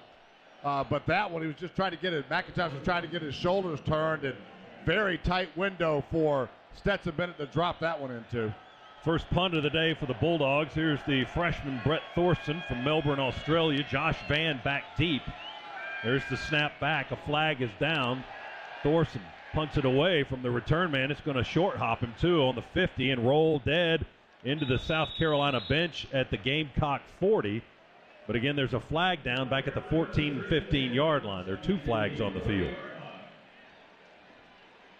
42-yard punt at this point. There's our referee, Jason Autry. Illegal formation, kicking team. Players not on the line of scrimmage. The 5-yard penalty will be added to the end of the kick. First down, South Carolina. Timeout. So South Carolina will add 5 to the end of the punt. They rolled out of bounds at the 40, and they should have the ball on their own 45. And as you heard, we've got a timeout at Williams-Brice Stadium booth here in Columbia, South Carolina. Gamecocks 1st and 10 at their own 45-yard line after the punt, and then a 5-yard penalty tacked on to the end of the play because of a procedure penalty on the Bulldogs. 21-0 is our score. 5:56 to go in the second quarter. Georgia having its way with the Gamecocks here in the first half. Here's Marshawn Lloyd on the carry, the redshirt sophomore from Wilmington, Delaware. Veers to the right and then cuts back to the left and runs into the linebacker, or the lineman rather, Tyrion Ingram-Dawkins at the 48-yard line. He got 3 yards, and South Carolina back up and ready to go quickly. Dogs in cover 2 on that first down play. Good read there by Lynch to stick his foot in the ground and get that back upfield north and south. Rattler in the shotgun. Lloyd again with a carry. Stumbles after the handoff. Gets away from Ingram-Dawkins this time as he angles out of bounds on the near sideline. Just barely crosses midfield into Georgia territory at the 49. Smile Munden chasing the running back out of bounds. It'll be 3rd down and 4 to go. Got almost 3 on that carry. Yeah, good job there by Lloyd of getting outside contained. Almost lost his footing, as you mentioned, but able to stay up and get a solid pickup. Carolina's offense looking to their left at their bench for signals. 2 receivers to the near side, 1 to the far side. The ball's on the near hash. Carolina, the home team, moving to our left. Snap back to Rattler. Handed off inside to Lloyd. Oh, he runs right into our defensive lineman, Tyrion Ingram-Dawkins, who this time had his way with Lloyd. Hit him behind the line and then drove him back about another 5 or 6 yards like was driving a practice sled out at Woodruff Fields on a Wednesday afternoon. He just drove him back and stopped him back at the 48-yard line of South Carolina, a 3-yard loss. Boy, Ingram-Dawkins quick as a cat, getting penetration there and disrupting that play in the backfield, and Dogs once again hold. Kai Kroger to punt it away for South Carolina. McConkey, the deep receiver. They kick it away from Ladd, who will let it bounce. Well, it will land out of bounds, about 4 or 5 yards out of bounds on the far side of the field. And they'll mark it out at the 15-yard line. And that's where Georgia will go back to work. A 37-yard punt. But South Carolina doing a decent job of keeping Georgia pinned in deep here in the second quarter. They're making them drive the field. We'll see if they bowl game the Dogs win. Walton Gas will donate $5,000. Everyone's a winner with Walton Gas. Dogs 21, South Carolina nothing. Georgia football with 4:08 to go in the second quarter. And we'll start this possession on our own 15-yard line. Georgia breaks the huddle. Up to the line is Cedric Van Pran, the center. Truss and Ratledge are the guards, and McClendon and Jones the tackles. The tight end to the left is Washington. Bennett in the shotgun. Take the snap, hand it off to Kendall Milton. He'll run it left side behind Jones and Washington. And Kendall in the pile will shove it across the 20 to the 21. A quick 6 yards, although the last foot or so took a little bit of time because there were about 22 bodies in there trying to move. Good push there by Jones and Truss and Darnell Washington. Nice pickup here on first down. Dogs 3 minutes and 40 seconds on the clock here before halftime. We can punch one in. Now we'll get the ball back at the start of the second half as well. 2nd and 4 Dogs from our 21. Again, Bennett shotgun. Bowers, the tight end, in motion to the near side. Play fake and a throw to Bowers in the right flat with blocking. Breaks the tackle at the 21, up across the 25, and they knock him out of bounds into the Carolina bench at the 29-yard line. That's Darius Rush, the cornerback, that made the stop.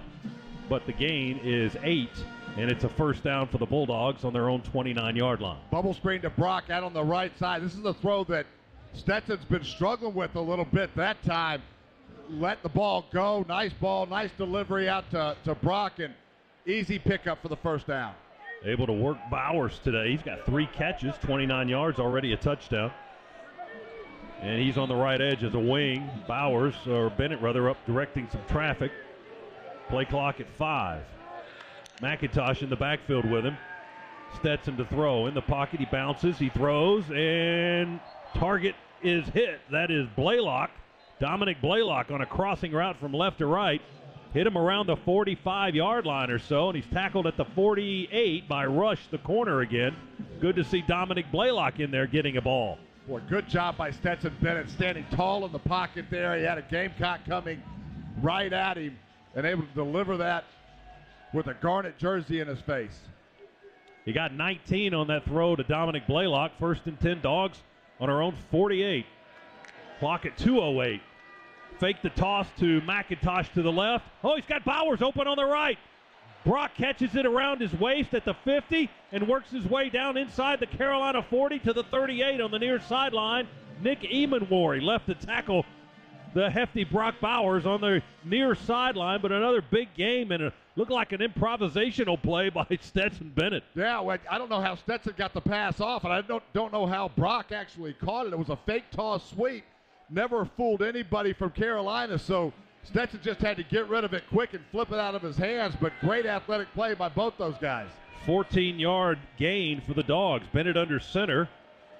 Will fake the pitch, hand it off to Bowers, and a reverse to McConkey. He's got the ball in one hand like he wants to throw. He's going to run it instead.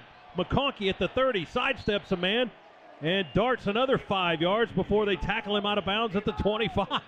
Boy, again, Jen, you're right. McConkey looked like he wanted to throw that all the way. It was a jet sweep to Brock Bowers, then a reverse to McConkey, and McConkey saw that everybody was covered downfield. Smart decision to tuck it and run. Well, there was a lot going on that play. As Bennett turns around, he pulls out from under center, fakes a toss sweep to McIntosh, and at the same time, Bowers was in motion right behind him. He gives it to him, and then Bowers gave it to McConkey in the opposite direction and led to the 25 for a 13-yard gain and a first down for the Dogs. Leading at 21-0, looking for more. Bennett, all kinds of time. Now forced out of the pocket, runs to his left. Still looking, now chunks it. And he didn't want to get rid of the ball, but he throws it over the head and incomplete out of bounds over the head of Darnell Washington around the 20-yard line. But Bennett really hung on to that football. I think he was pretty confident he was going to get it to somebody. Finally, Carolina got a guy back in there and forced him to get rid of it. Kirby was pleading with him on the sideline, and Stetson was right in front of him to throw it away, throw it away, throw it away. And he eventually did. But some time off the clock. Stopped on the incomplete pass at 47 seconds. It'll be second down and 10 for the Bulldogs on the Carolina 25-yard line. Looking for another score here before halftime. Van Pran snaps it back to Bennett. Throws it for the far corner. Got a man there battling and incomplete. And that was Jackson Meeks going one-on-one with Eric Rice in the far left corner where Bowers scored the touchdown earlier. Bennett with a nice little ball, kind of a jump ball action, and it ended up landing incomplete, see? Yeah, it did. Had one-on-one on the outside. Good read, good throw, good coverage there. Well executed by both teams, but Dogs have what they wanted. Well, here's a third down try for the Dogs. 3rd and 10.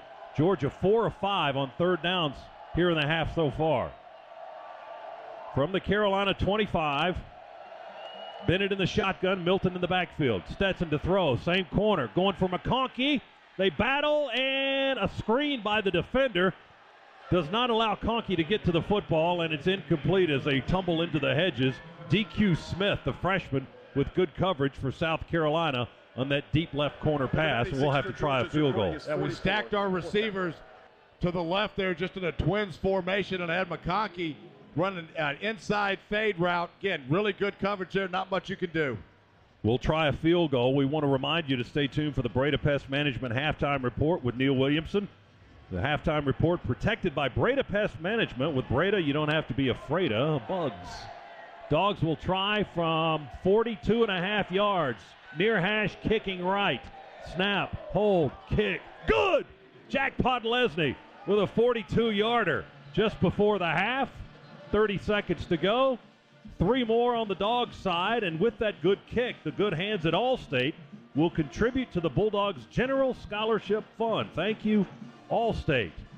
Jackpot connects from 42 yards out, and the Dogs scoring drive covered 60 yards, 9 plays. It took 3 minutes and 38 seconds. We get 3 out of it to lead it 24-0. That's your Georgia Metals drive summary. From a doghouse to a dog's house, Georgia Metals has got you covered. We would have loved to have gotten 7 out of that 2-minute drill, but still really well executed, and a good job by Carolina. They were bending a little bit, but they bowed their backs, didn't break. Good coverage on those last 2 passes to hold the Dogs to 3. Jackpot Lesney will tee it up on the 35-yard line, kick it from left to right with 30 seconds to go in the half. 24-0 Georgia. Bright sunshine here in Columbia, South Carolina. And the fans, as the kick sails to the left in the back left corner of the end zone. We're wearing out that back left corner. That's where a lot of those Stetson Bennett pass attempts were going. And we've already scored one touchdown in that spot. That's where the ball lands for Jack Podlesny and a touchback. You know, a lot of these South Carolina folks may be seeking air conditioning cover here as halftime approaches, and their team is down 24-0. Well, a lot are doing that, and a lot are streaming to the air conditioning in their Unbelievable. cars. Look at that. Wow, that's a lot of folks just bailing at the half. Oh, my goodness. South Carolina with a ball on the 25-yard line. 30 seconds to go. It's 24-0 Georgia. Rattler in the shotgun, takes the snap, drops back, lobs it to the near sideline, and throws it to a guy in shorts on the South Carolina sideline. Incomplete. Smart decision there just to throw that one away. Dogs had good coverage everywhere.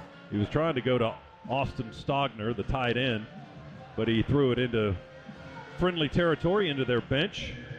Our second quarter recap is brought to you by Ag South, Ag Georgia, and Southwest Georgia Farm Credit, loan for land and farms. We'll get to this play first. 2nd and 10, Gamecocks from the 25. Rattler being pressured, dumps it off at close range to Marshawn Lloyd, who catches it behind the line and then rushes out of bounds on the near sideline, back at the line of scrimmage at the 25-yard line. No gain on the play, and it was Jalen Carter that had good pressure on Rattler that time to force him to dump it off early. So it's 3rd and 10. Clock stopped with 18 seconds left. Quick look at the numbers for Georgia. 245 on the total yardage figure. 143 for Carolina. Bennett's passed for 166. Rattler at 103 with a pick. And the Dogs have rushed for 79. 40 yards for South Carolina on the ground. There's some other key stats I want to mention too, but we'll go to the third down play here. 3rd and 10 Gamecocks. They haven't converted a third down so far today. 3rd and 10 here, and he tries to force it in at the 29. It's broken up by Lassiter, but a flag is down, trying to go to Antoine Wells, who tore it up last week against Arkansas with 9 catches, but the flag down. Defense number 3. Ball placed on the foul. Includes an automatic first down. Penalty on Georgia on Kamari Lassiter there. A little too tight of the coverage. Jason Autry, our referee, with the announcement. Yeah, Lassiter just got his right arm as he was diving to knock that away with his left arm. Got his right arm wrapped around the Carolina receiver. So South Carolina gets a first down on 3rd down via the penalty there, but they still haven't converted one on their own. So the ball's at the 30.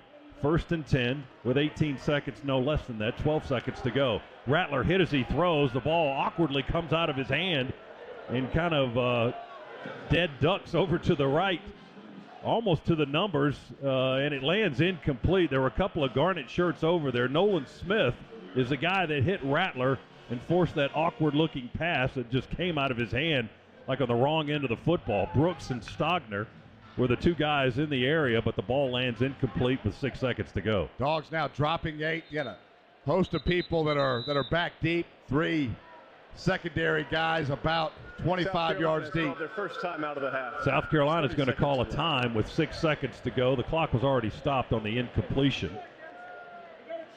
It's time to spotlight the first half's best in the game stats, brought to you by Old Dominion Freight Line. Old Dominion Freight Line works hard to be the best in the game, and it's proud to support those striving to be the best in theirs. Let's look at tackles for loss.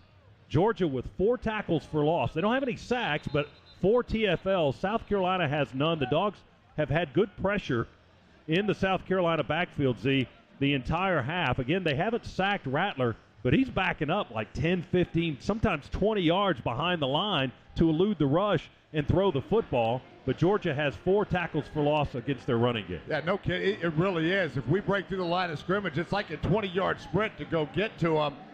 No question that's taken away from the effectiveness that Spencer Rattler can go have. 9 out of 16, only 83 yards. One of those came off 46 of those yards came on 1 completion. Probably the last play of the half. Rattler to throw it. Quick out to the right side, and it's caught at the 38, and diving forward is Brooks to the 40. And they stopped the clock there, but the clock has hit 0, and that indeed is the last play of the half. I think South Carolina's asking for 1 second on the clock. Now the officials are telling Georgia to wait. Don't run into the locker room yet. Shane Beamer about 2 steps out on the field from the South Carolina sideline. They may look at the clock and put another second back on it and run one more play. Let's see. The runner went out of bounds with 1 second on the clock. Please restore 1 second in the first half. I hope they throw a pick 6. That's what I was just going to say. If they throw the ball, I hope we pick it and run it back. Timeout. All right, they'll stop the clock again. Well, it's already stopped, but they'll use the second timeout. The coaching staff is sending about 3/4 of the team into the locker room. Yeah, sent the offense in, and probably special teams guy, just keeping some other defenders that are out there on the field, I guess. I don't think I've ever seen that before. Yeah, the guys that are on the field are there, and then maybe another 11 or 12 or so, maybe more than that on the sideline over there, but more than half the team just went in the tunnel. They're out. South Carolina will get one more play with 1 second on the clock, trailing 24-0 here as we end the first half.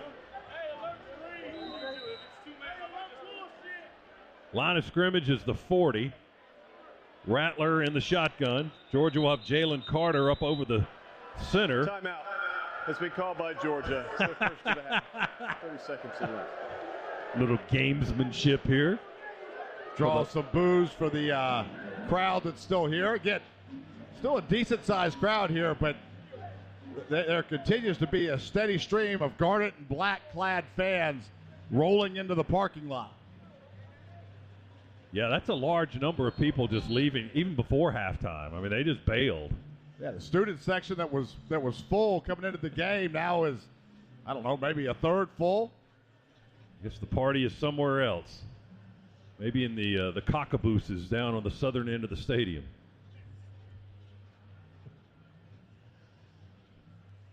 South Carolina will get one more play here, and Georgia's going to drop 2 men back on the goal line. One of them is Darnell Washington. And then Malachi Stark's going to be in the end zone. Then we've got 4 guys across the 30-yard line, and we're going to rush 4 or 5. And Rattler just drops back after the snap and just almost heaves it into the seats on this near side. He just had so much pressure on him again that he just had to get rid of it. He unloads it over the South Carolina bench. Smile Munden and Michael Williams brought terrific pressure. And the South Carolina, like he did for most of the first half, backpedaled and got rid of the football. What a half by the Dogs, my goodness. 24-0. First half in the books. 30 minutes to go. The Breda Pest Management halftime report with Neil Hondo Williamson is coming up momentarily. We're going to get a couple of words from the head coach, Kirby Smart. DJ Shockley standing by down on the field, and Kirby's doing a quick TV hit right now, and as soon as he breaks free from that, we'll hear what he's got to say to DJ as the Dogs put 24 points on the board in the first half. Again, don't give up anything defensively. And let's send it down to the field for Shock. And the first half, okay, our halftime interview is brought to you by Zaxby's. Do we have a microphone with Shock? I think we may have a little bit of a technical issue with DJ, but he's talking to the coach, so we'll check in with Shock. Georgia. Reuse of this presentation is prohibited without the express written consent of the University of Georgia, Learfield, and JMI Sports. Announcers are provided by Learfield and JMI Sports and approved by the University of Georgia.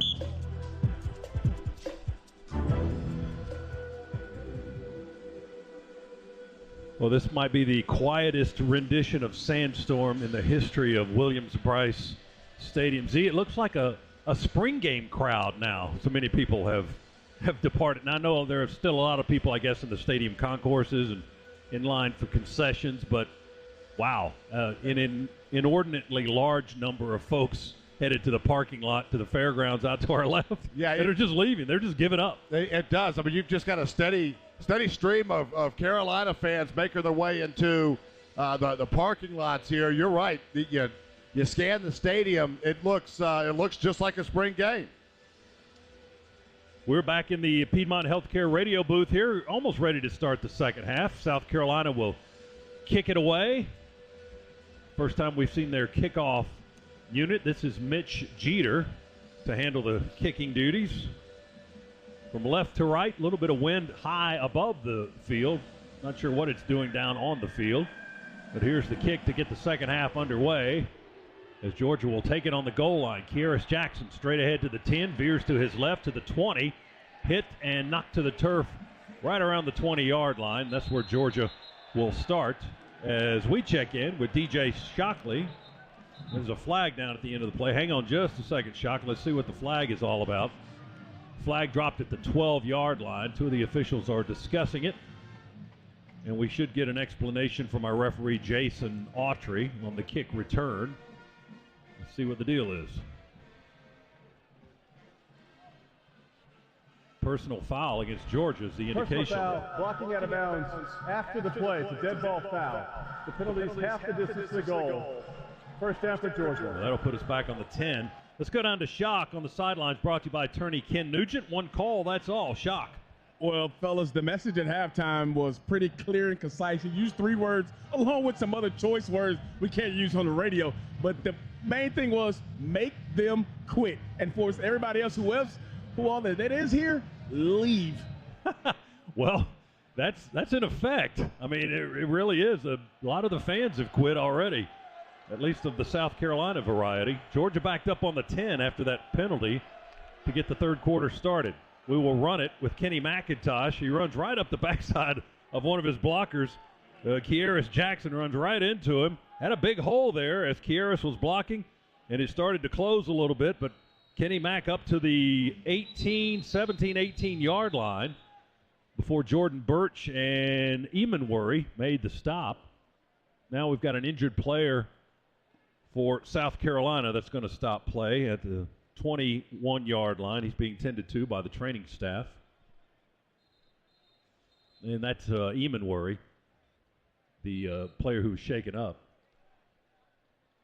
Georgia was getting up to the line of scrimmage, starting to go, try to move the ball with a little bit of tempo.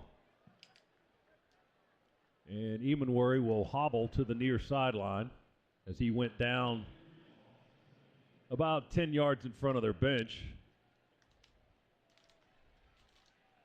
Second down and 3, 7 yards on the carry, previous carry by McIntosh before he ran into his blocker. Now Kenny Mack, the lone setback. Bennett's gone under center. 3 receivers tight to the left, 2 tight ends, Bowers. Now we move Washington to the other side as a wing. 5-man front for South Carolina. McConkey in motion to the far side. Handed off to McIntosh.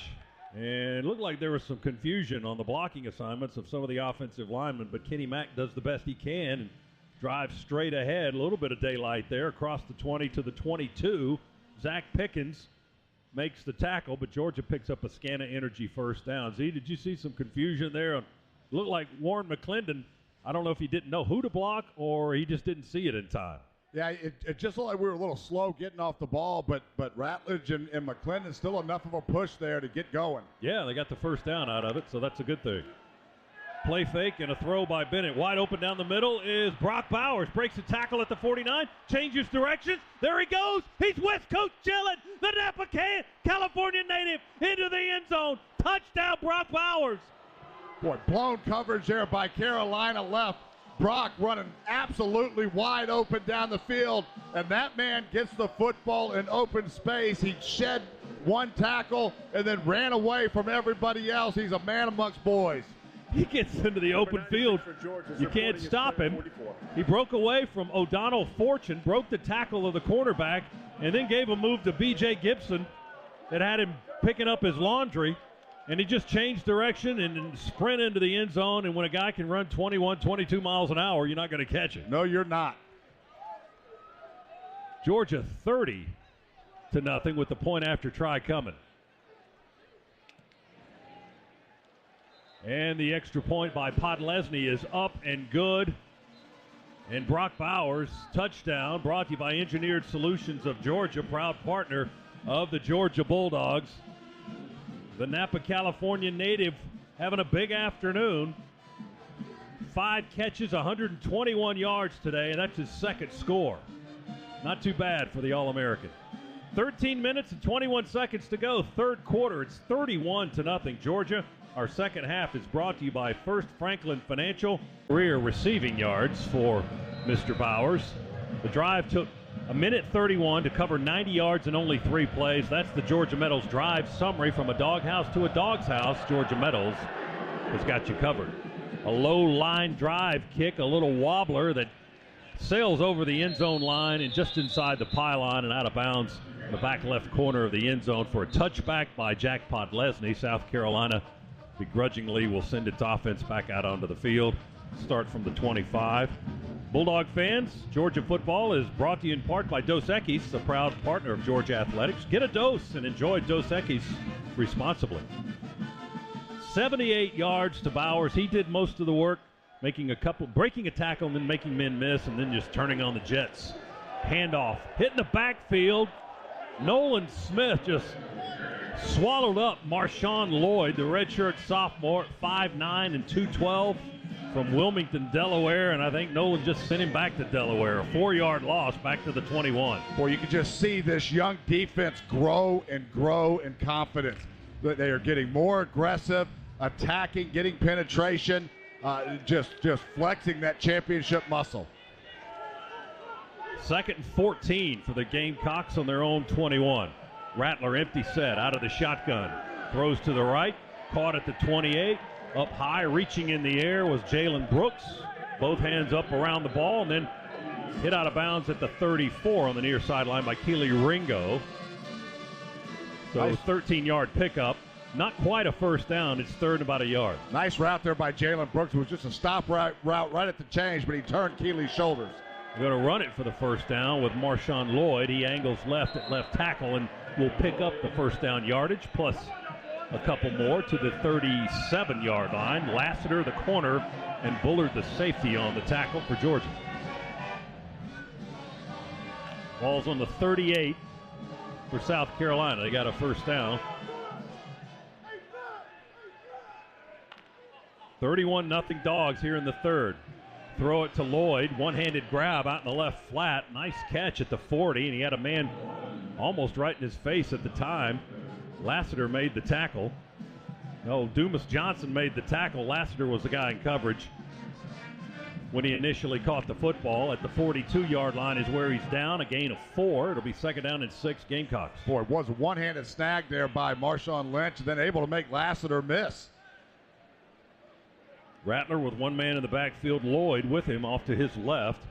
Georgia showing blitz. They bring the linebacker, pump fake Rattler, throws it off to the left as a safety valve, and he overthrows his target, Lloyd. And Rattler got knocked to the turf by Jamon Dumas Johnson after he let that ball go, and he was a little slow in getting up. He's up now and trying to walk it off. The pass was incomplete, and it's going to be 3rd down and 6 for the Gamecocks from their own 42. Dogs just sat back in zone. They actually had a zone blitz on. They brought our middle linebacker right up over the center there. Well protected by Carolina. Rattler had plenty of time to survey the field until he took the late hit, but good coverage there by the Dogs. Same formation. Here comes blitz pressure right up the middle, and Rattler's got to get rid of it. He's got a man over there, but running out of bounds and running out of space is Lloyd. Nice over-the-shoulder catch, but about 3 or 4 yards out of bounds. And again, it was Jamon Dumas Johnson shooting the gap. See, right up the middle.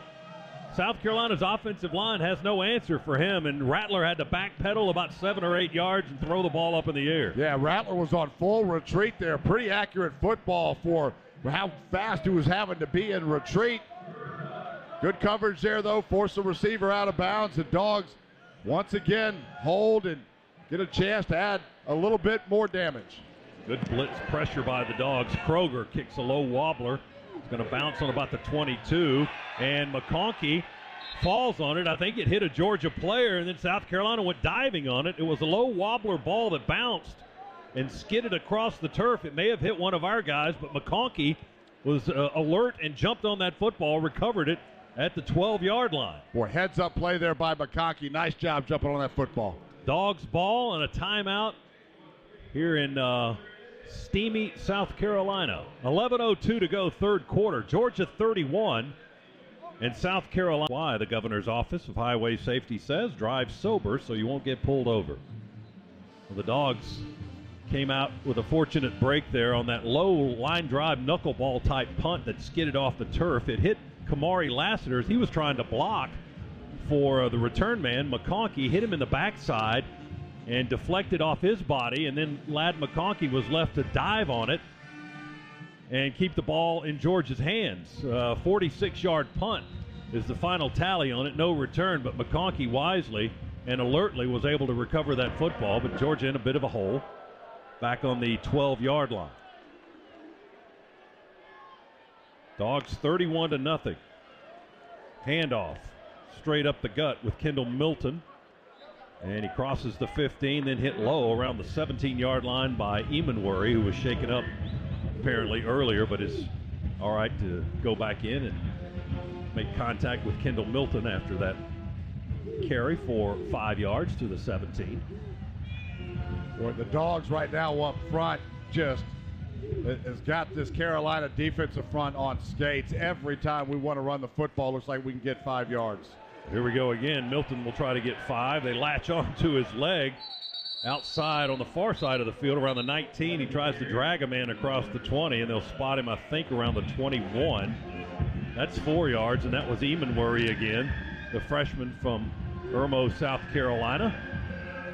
Suburban Columbia here. Quick snap to Bennett, handoff to Milton.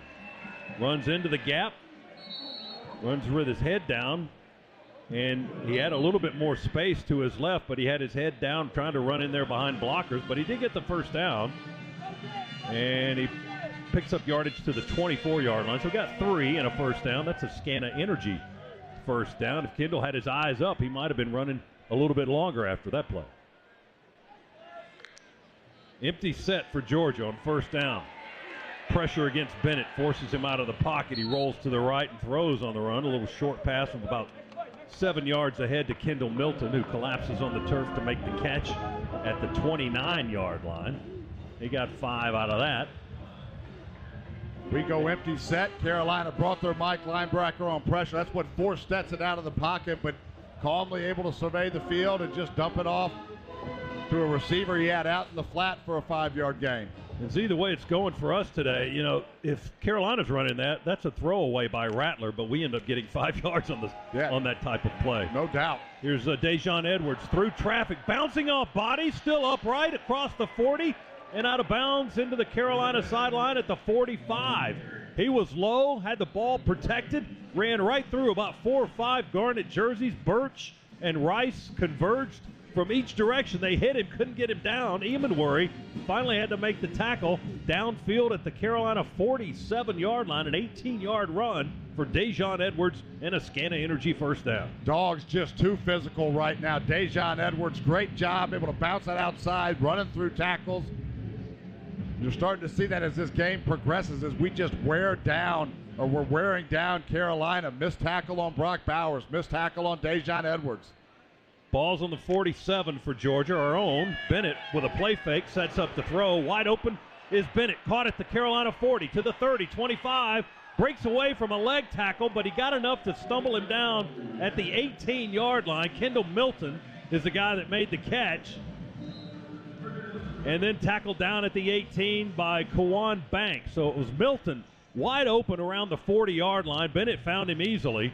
And then Kendall broke free of a leg tackle, but again, the defender for Carolina tripped him up just enough to knock him off balance, but down at the 18-yard line, 1st and 10, and into the Massey Ferguson red zone again. Stetson had 2 posts on the one inside post and an outside post, and then just snuck Kendall out on a wheel route from the backfield. Now it's Edwards getting the carry, breaks free of one man, Sherrod Green, the linebacker, and drives down to the 11-yard line. That's 7 yards for Dejon Edwards. South Carolina on first contact, he's having a lot of trouble getting the Dogs on the ground. Yeah, we're just wearing on them, and that physical part of the game. Look at Bennett. Oh, my goodness. A play fake to Dejon Edwards. He moved left. He faked a man out of his pants at the 10-yard line, cut inside, and went the rest of the way, an 11-yard touchdown run. Stetson Bennett What a move by the Georgia senior quarterback. Gilbert Edmond will not want to see the highlight of that. Well, Scott, if Stetson's not in the Heisman conversation yet, that play may get him there. Oh, my goodness. The guy, oh, his hips swivel more than Elvis. Holy smokes. Now he's going to hold for the point after try of Jackpot Lesney. It's about to be 38-0. Snap, hold, kick, away. Good. 38-0 in the SEC opener here on the road. Another Georgia touchdown brought to you by Engineered Solutions of Georgia, proud partner of the Georgia Bulldogs. We're just watching amazement on that last play. Has got you covered. What a run by Bennett to finish that drive. My goodness gracious. Stetson Bennett, 16 out of 23, 284, 2 touchdowns. Just mentioned what he did on the ground. 3 attempts, 36 yards rushing on top of it in 1 touchdown. What a day by that young man. Podlesny to kick it away from right to left. Bright sunshine here in South Carolina, taken in the end zone. This time Carolina going to run it about 3 yards deep out of the end zone. And the return man, Leggett, gets to the sideline, and up the sideline he goes, bumped out of bounds around where? The 29-yard line. There's a flag down at the 25, however, and South Carolina's going to lose some yardage. Holding. Number 5, return team. 10-yard penalty from the spot of the foul. It'll be first down in South Carolina. Well, South Carolina trying to create some kind of spark since they have been unable to do so most of the afternoon. So on the kick return or kick off, they tried to return one about 2-3 yards deep in the end zone and end up paying the price with a penalty on the play, so they'll start at their own 15. Yeah, and this stat sheet is starting to get as lopsided as the score. Total yards on the afternoon, 423 for the Dogs, 170 for Carolina. 284 through the air for the Dogs, 130 for the Gamecocks. Rattler in the shotgun, pressure. The interior lineman throws it up into double coverage. May have been intercepted. There's a fight for the football. We've got it. Dan Jackson came up with it. 2 Georgia players fighting. Jaheim Bell, the tight end, for that football. They all wrestled for a while, but Dan Jackson comes up with the interception at the Georgia 46-yard line as they tumble to the turf, and Jackson wrestles away the football. Spencer stared that down the entire way, allowed Dan Jackson plenty of time to get over the top from his defensive or from his safety position. Then it was a jump ball, and Dan Jackson just wanted it more. It was Lassiter and Jackson in the coverage, and the Gainesville native from North Hall High School, the 6'1 junior, came up with the football. That's his first career interception. He'll remember that one for a while. Dogs take over on our 44-yard line. We got a new center. Warren Erickson is the new center. Devin Willock at right guard, Truss at left guard, and Jones at left tackle, and Mims at right tackle. And Carson Beck is the quarterback, and he wants a deep ball down the middle, and they tackle the receiver at the 10-yard line. Here comes one flag in. Dylan Bell was the target. Kawan Banks tripped him up around the 10. 3 officials are going to talk about it. Boy, it looks like the official that was right on top of the play, he didn't throw the flag. He came running over to the field judge that did throw the flag immediately, talking about it. That was clear interference. Officials are still discussing it. Here's a referee. Defense. 15-yard penalty from the previous spot. Includes an automatic first down. So that'll move the Bulldogs into South Carolina territory. And a Scana Energy first down on the penalty. Pass interference to the 39 of the Gamecocks. Second interception of the day thrown by Spencer Rattler. Georgia trying to cash in on that, looking for more. We lead it 38-0.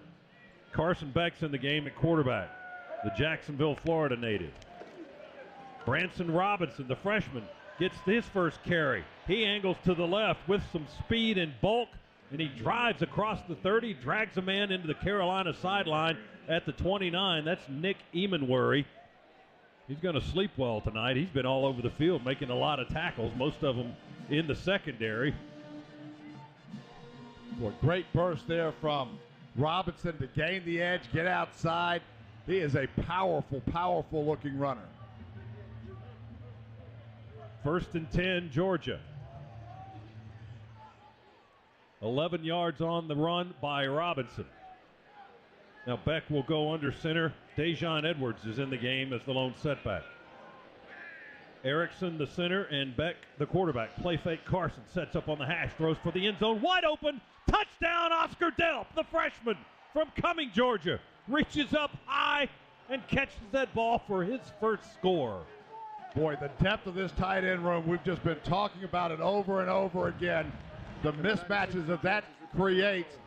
Delp is just another one in that line, able to get outside. Great job of by Carson Beck using his eyes, looking to the other side of the field, coming back to Oscar Delp on a little go route on the outside, and Delp running away from the Carolina defender. And Delp had beat his man by 2 or 3 steps, and Beck laid a perfect pass in there in the front left corner of the end zone. And another score by another Georgia tight end. Here's the point after try by Jack Podlesny. And the Dogs make it 45-0. That Georgia touchdown brought to you by Engineered Solutions of Georgia, proud partner of the Georgia Bulldogs.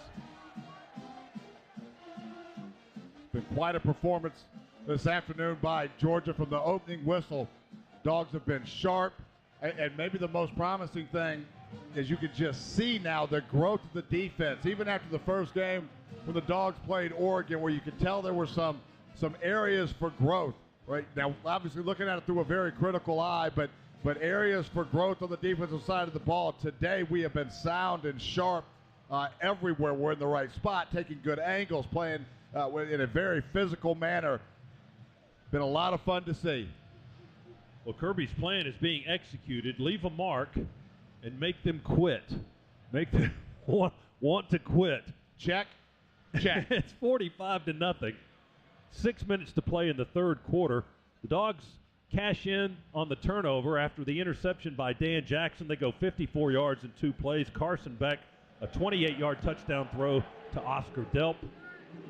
As that is the Georgia Metals drive summary. From a doghouse to a dog's house, Georgia Metals has got you covered, and the ensuing kickoff into the end zone for a touchback this time. Carolina will not run it out, and they go back to the 25-yard line and try again. So it's been back to the drawing board a lot for the Carolina offense. Right now, they're just, any good news would be welcome at this point, down 45-0. 6 minutes to go in the third. So still a lot of football left to play, but they've just had their soul taken away from them by Georgia's performance today. 1st and 10 on the 25. Rattler throws on the run to the right, and falling down and tumbling on the turf is Xavier Leggett, who makes the catch right off the grass at the 33-yard line. A gain of 8. 2nd down and 2. Dogs starting to sprinkle in a few second and third teamers. Carolina with a run play now, try to get the first down. They angle to the right, and that's Christian Beal-Smith, hyphenated last name, to the 35-yard line, and he picks up the first down. Warren Brinson and Chaz Chambliss on the stop, lineman and a linebacker for Georgia. And we sub some more players in. M.J. Sherman in at one of the linebacker spots, along with Chambliss, and Brinson up on the front line, along with Bill Norton and Tyrion Ingram Dawkins. And behind them at linebacker, Tresman Marshall and Pop, Jamon Dumas Johnson. Rattler walks up to his line, perhaps to change the play. Don't know. He's talking to his line. 6 seconds to go on the clock. They'll snap it and hand off. Run it straight ahead. We had a guy pulling Beal Smith by his waist back in the other direction. That was Tresman Marshall, who had him around the waist and was pulling him back to make the stop at the 37-yard line. Nothing fancy about that, just straight ahead power running by South Carolina, but they didn't have a lot of power behind it, only got a couple. 2nd down and 8 for the Gamecocks from their own 37. They trail 45-0. Better than 4 minutes remaining here in the third. Now Rattler's going to go under center. Calls for a man in motion to the left. He'll turn around and hand it off to Beal Smith. Running to the left, spins away from one tackler. That was Warren Brinson, who got an arm in there, and then Smith stays on that side. He probably should have reversed field. He would have had some coverage, but Dumas Johnson got in there to help with Brinson, who ended up making a piece of the tackle at the 37-yard line for no gain. Good penetration there by Georgia. Nowhere for Carolina to go with the football, and Dogs just continue to play very, very sound, good football, even deep into the third quarter here as we're getting some new guys into the football game. Our linebackers are Chambliss, Dumas Johnson, Xavier Sorey, and Marvin Jones. Lassiter, Starks, Jackson, Everett in the secondary. Snap back to Rattler on 3rd down and 8. In the pocket, steps up, avoids the rush. Now he's got room to run to the 40, cuts back at the 42 and falls ahead as we trip him up there. Dan Jackson and Tyke Smith were the guys that were tripping up Rattler. But a nice scramble by the South Carolina quarterback. However, he still comes up short of the first down. It's 4th and a couple. Yeah, good job there by Rattler. Had pressure coming from the outside. Was able to just scoot up into the pocket, slide up into the pocket, kept his eyes downfield, saw that he had some running room, and took off. Good job by Dan Jackson as well, coming from his safety position. Took a nice angle there at Rattler to make the tackle. Rattler scrambled for 6. They handed to a big fullback straight ahead. First guy through the line trying to plow his way up to the 45. That's where he needs to get the first down. And I think he got it. And that's Nate Atkins. Chambliss and Miller on the stop. Nate Atkins, a transfer from East Tennessee State. He's a graduate and the son of the offensive line coach for South Carolina, Greg Atkins, who spent time at Georgia under Jim Donnan as an assistant coach way back when. 1st and 10, Carolina on their 45. A pump fake by Rattler. He's backing up and heaving one into the Georgia bench again, incomplete. Ran out of space there as he missed his target on the far side of the field. He was trying to go to Wells, Antoine Wells, who's been quieted today along with the rest of the Carolina offense. Lassiter was in coverage. He was closer to the ball as he ended up about 3 yards out of bounds. Well, he just got a taste what it's like to play on opposing offenses. He was full sprint chasing after that ball as it was thrown out of bounds and ran into Jalen Carter. Jalen Carter didn't move an ounce. Ouch. And then Kamari Lassiter just crumbled to the ground. Here's a handoff to the little guy, McDowell. Juju out to the far left side, able to elude a couple of men for a couple of seconds, but Kamari Lassiter will shove him into the sideline along with Smile Munden on the far side of the field at the Georgia 48-yard line. He was angling that way the whole time, cutting left and cutting right, and 2 Georgia guys were in pursuit, and we finally shove him into the boundary at the 48. He got 7 yards on the play. Juju McDowell's got some quicks. 5'9", only 180 pounds, but boy, he's got some quickness to the outside. 3rd and 3 for the Gamecocks in Georgia territory. They run a pitch to McDowell to the left. The blocking breaks down out on the edge by the tight end. M.J. Sherman fights off the block and makes a piece of the tackle. He gets McDowell down on the ground at the 48-yard line. No gain on the play. They had big Stogner out there blocking for him, but M.J. Sherman was able to fight off the block right when the ball carrier arrived on the scene, and he made the tackle to stop him on 4th down. It's 4th down coming up, 4th and 3 now for the Gamecocks from the Georgia 48. They're going to go for it. What a great individual effort there by M.J. Sherman, able to fight off a block, get his arms around McDowell, and wrestle him to the ground. Play fake for Rattler to the left. They roll to the right. Flag is down. Rattler will run it and hit at the 45, maybe the 44.5 by Dan Jackson. Let's check a flag back at the 48-yard line. Personal foul. Really good blindside block. Offense number 3. 15-yard penalty. Replay 4th down. Was that against Ryan Davis? I saw Davis's body go flying on that run. I didn't see who delivered the blow, but as you heard Jason Autry, the referee, say it was Antoine Wells, and that will penalize South Carolina, knock off that first down run, and force them into a punting situation. as the penalty yardage backs them up to their own 37-yard line. And here's Kai Kroger, who has a completed pass today on a fake punt that did not materialize into anything for the Gamecocks. He's on to kick it away, and Kieris Jackson is the deep man now back on the 19 for Georgia. A low spinning knuckleball going to land on the 18. Jackson backs away, lets it roll a little bit, about another 10 yards or so. It'll roll dead inside the 10 at the 8-yard line. And that's where Georgia will have it. 34 seconds remain in the quarter.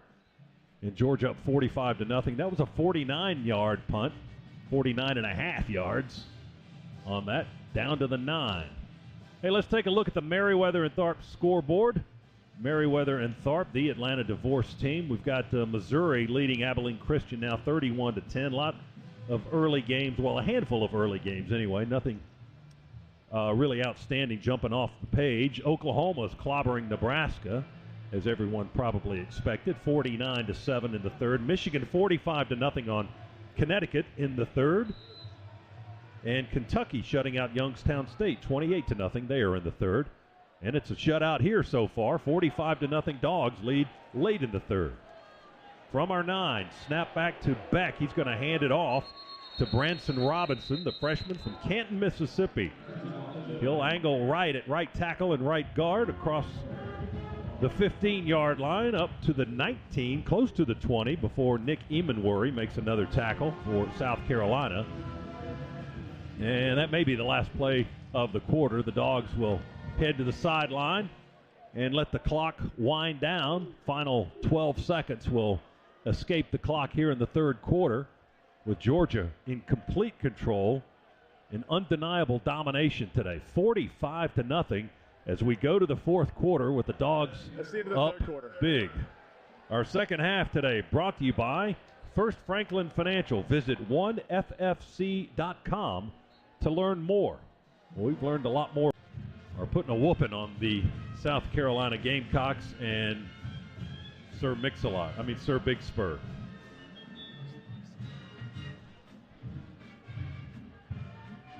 We got 15 minutes to go. We're back in the Piedmont Healthcare radio booth. Let's check in with Shock on the sidelines, brought to you by attorney Ken Nugent. DJ.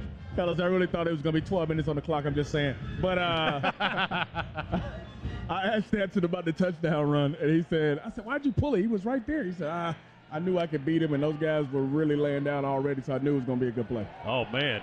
Look at Carson Beck now. He pulled it out of the belly, decided to keep it. And Beck, between the numbers and the hash, running from the 19 up across the 35, almost to the 40. When the backup quarterback is running defenders over. Let me add some real quick. Yeah. Indeed. 20 yards for Beck on the run there to the 39-yard line. First and 10, Georgia. Leading at 45-0. And this offensive unit looking for more. Fake to Robinson, and they hand it off on the end around to Morissette. Denylon Morissette fighting through blockers or tacklers on this near sideline. And Fortune and Webb finally get him down for South Carolina. But Morissette pushing that ball forward up to the 47, an 8-yard pickup. Dogs are back over the ball, ready to go. Warren Erickson is the center. Snaps it back to Beck. Handoff Branson to Robinson. Runs at left tackle. The gap closes at the 50-yard line. Pickens with the stop. The gain is 3, but it's a first down. Let's check in with Shock again. Ken Nugent, sidelines. One call, that's all. Shock. Fellas, Carson just lied to me. Before he came onto the field, I said, oh, man, you saw Stetson with his running. I said, when you going to pull one? He said, nah, I just like to throw it. And he comes out here the first play and runs 19 yards. Come on, Carson. And Shock, it runs somebody over. He looks like you down there. First and 10, Dogs on the 50. Working on the logo, moving to our right. Play fake Robinson, rolls out naked to the near side and throws and hits Oscar Delp, the tight end, the freshman. Tackled as he caught it by Emanworry at the Carolina 46, a gain of 4. Well, this is great experience here for Carson Beck. Kirby not taking his foot off the gas at all. Still full throttle offensively right now. And really it's being done, not to run up the score, but to get all of these guys in the game right now. Valuable time in an SEC contest. Leave a mark, make them quit. Handoff, Branson Robinson. Drives straight, bounces out to his left. A little bit of a seam there. Gets behind the pile and drives it inside the 40 to the 39. First guy for contact was Nick Emanworry, the safety. We've called his name a lot today. But Robinson pushes his way for another first down to the 39-yard line. Pickup of 7 for the Dogs. This offensive unit just keeps on driving. It's Mims at right tackle. Jared Wilson, one of the guards. Erickson and Blasky and Willock are on that offensive line. Carson Beck is the quarterback. And now we got Cash Jones in at running back. He's going to receive a pass out in the left flat. Runs by a couple of tacklers and tumbled down inside the 30 at the 29, right at the yard marker. Quick little swing pass out to Cash Jones, and then nice burst of speed to get into a little seam that was created for him. He got 9 on that little swing pass out to the left. Second and a yard. Eric Rice, the cornerback, redshirt freshman, made the tackle. Cash Jones is a redshirt freshman as well from Brock, Texas. And he's in the game now with Carson Beck in the backfield. He flips from left side to right side. Take the handoff with blocking. Mims with a great block. Jones gets to the outside but cannot run the defender. Rice fights him into the boundary and makes the tackle for South Carolina. Another first down. That one was out of bounds. Referee right now keeping this clock moving. Even after first downs where typically you have the clock stop to reset the chains. None of that happening right now. These referees are letting this clock run. Jones is the 5th back used by Georgia today. Milton and McIntosh and Edwards and Jones and Robinson have all carried the football. Beck with plenty of time, throws it a little crossing route, and is caught by Cole Spear, one of the freshman receivers for the Dogs. His first catch as a Bulldog. He caught it crossing around the 15-yard line, angles to the sideline, and hit out of bounds at the 10 by Carolina. Dogs go quickly. It's goal to goal at the 10. Nothing wrong with that read. You'll never go broke taking a profit, but Carson had somebody deep. Beck pulls it out of the belly again. He fakes it to Jones, keeps it, and goes to the left. He gets 5 more. They tackle him at the 5-yard line out in the open area. Reed, the free safety, up to make the stop. Dogs are working in the Massey Ferguson red zone. They've been there all afternoon. They know about experiencing the compact utility tractors that will take you through the season strong. 45-0 Dogs, and on the doorstep looking for more. 10:09, now less than that remaining in the game. And it's going to be 2nd and goal from the Carolina 5. The ball's on the far hash mark. The Dogs driving south, and that's to our right in this stadium configuration. Man in motion is Morissette across the formation to the near side. And South Carolina has called their first time out of the half. there you go. The announcement from Jason Autry that Carolina has called a timeout.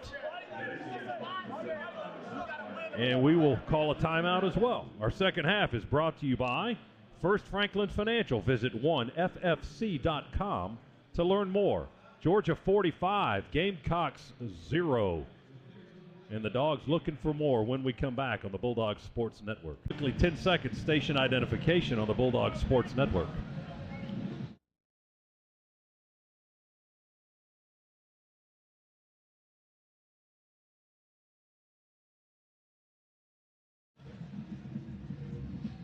Dogs on the Carolina 5, 2nd down coming up. This will be the 11th play of the drive, and we've moved it 86 yards so far. Carson Beck in the shotgun pitches it forward on the cross to the cross man, Cash Jones, on that jet sweep pass play, and Jones is knocked down at the 3 as he tried to cut down at the hash, and he was tripped up by O'Donnell Fortune out of the secondary. And Carolina with a man slow to get up. That may be Fortune. Was that him? No, this is Devontae Reed, who's still on his knees on the turf. So the action will stop again with a injury timeout for South Carolina.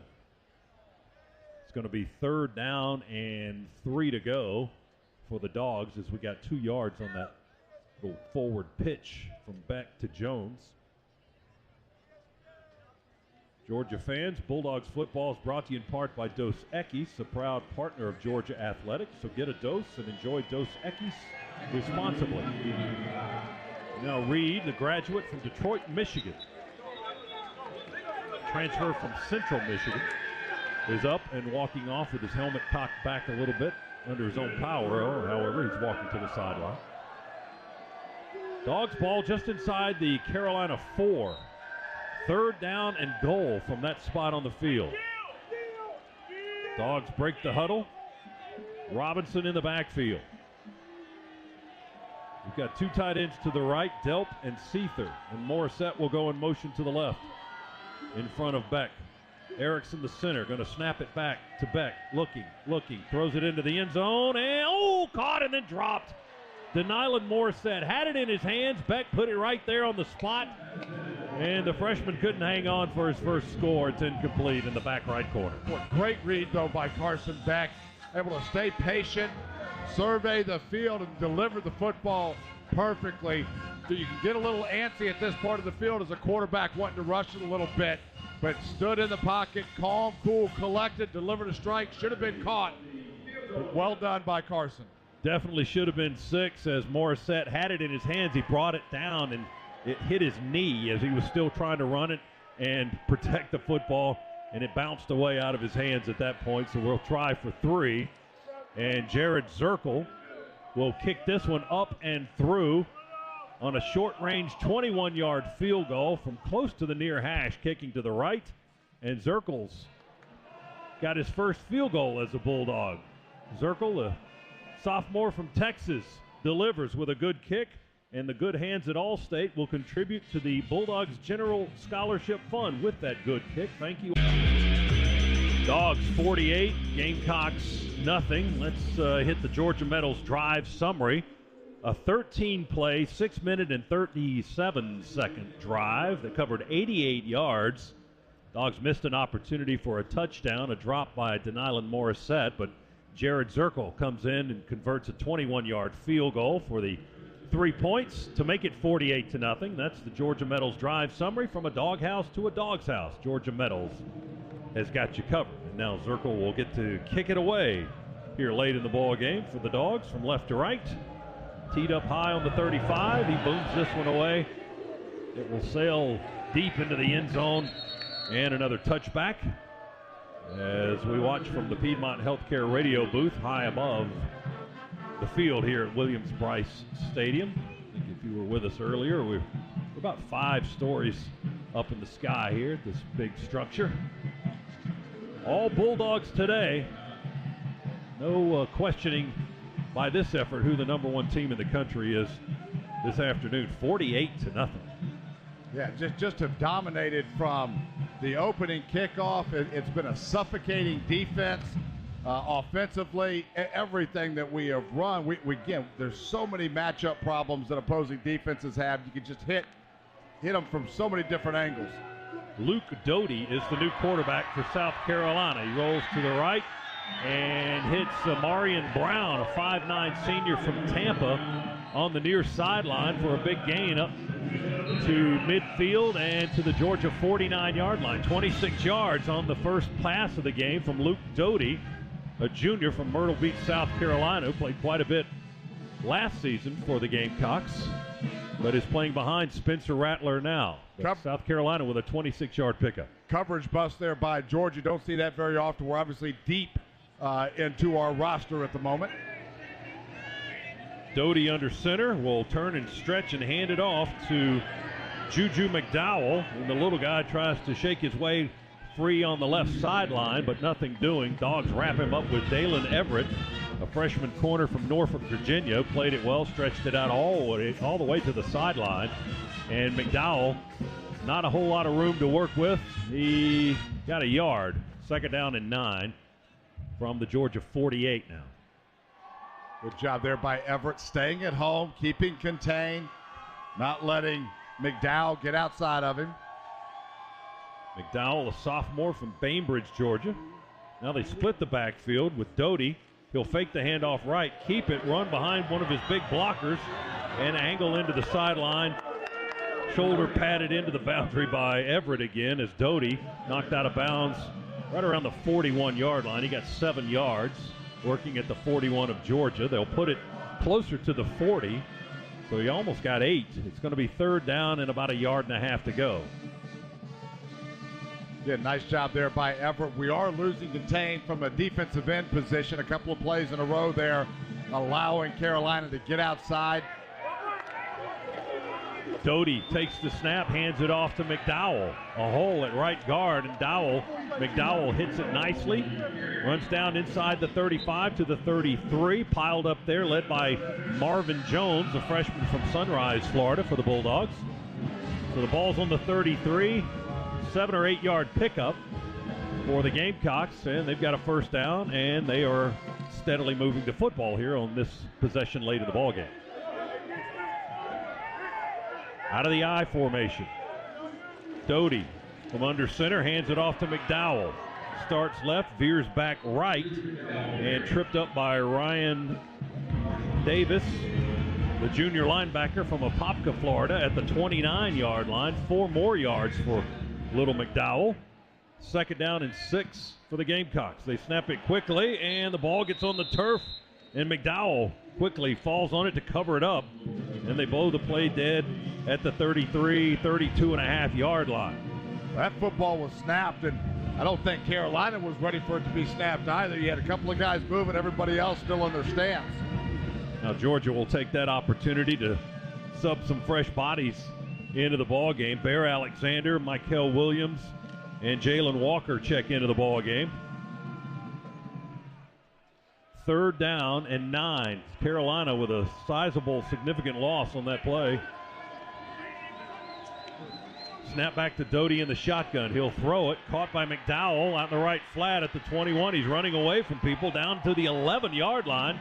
Caught it at the 31, actually. And he's got enough speed to outrun the Georgia defenders. Dan Jackson brought him down, we're going to say, at the 13-yard line. Then McDowell just snuck through the line of scrimmage, came across the formation into the flat. Carolina going fast from the 13, trying to get on the board for the first time in the game. They're certainly in field goal range, but they want 7 here with 5:07 to go in the contest. McDowell on the run between the tackles. Not a lot of space there. He got 2 yards to the 11 as Tresman Marshall makes the stop. Another tackle for the Homerville, Georgia junior. Gamecocks with tempo from the Dogs 11-yard line. We got 6 men on the front. Going to throw it in the near corner, front corner, and it is incomplete. Trying to go to Antoine Wells. One-on-one coverage with Dale Everett. And they ran out of space, and Wells couldn't get his hands on the football.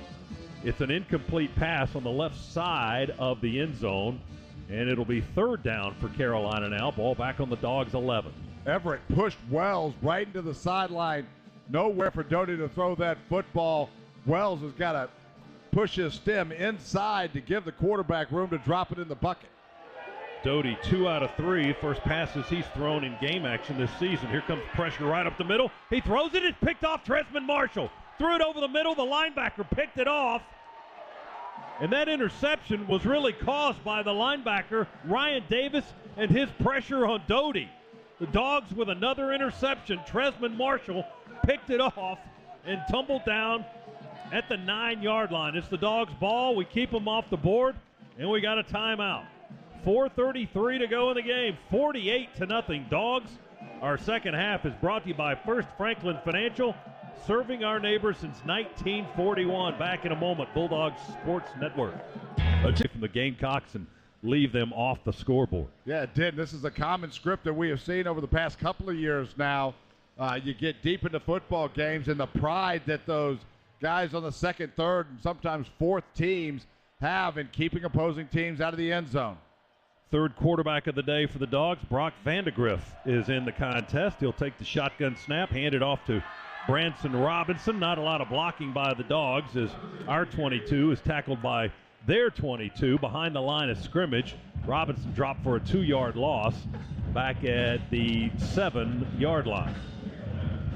Quick penetration there by Carolina. Nothing that Robinson could do. That was Bam Martin Scott, a redshirt junior, that made the tackle. A backup linebacker. Second down and 12 now for the Dogs, back on the 7. Erickson still the center. Snaps it back to Vandegrift. Handoff to Robinson. Runs it right. Gets behind the pile. Or runs it left, excuse me. Gets behind the pile on that side of the field. Loses his helmet, by the way. Now he has to exit the ball game, and Cash Jones will come back in at the running back spot. But Robinson in the pile pushed it up to the 10. So they got 3. And it's 3rd and 9 for the Bulldogs. And Georgia fans, StubHub's the easiest way to experience every Bulldogs game. Use Virtual View to find your perfect spot. Get your tickets delivered instantly and use your phone to get into Sanford Stadium. StubHub, the official fan-to-fan ticket marketplace of the Georgia Bulldogs. Vandegrift's pass over the middle is batted back in his direction by one of the South Carolina linemen. Knocked back towards Vandegrift. He was trying to find Cash Jones, but the ball never got there. It was batted away incomplete, and Georgia will go 3 and out here and have to punt on 4th and 9 from their own 10. Yeah, and even if we complete that one, Cash Jones had a Carolina defender right on his back. Probably would have been a complete pass, but we wouldn't have gone anywhere. Would have been a small pickup. 3:20 remaining.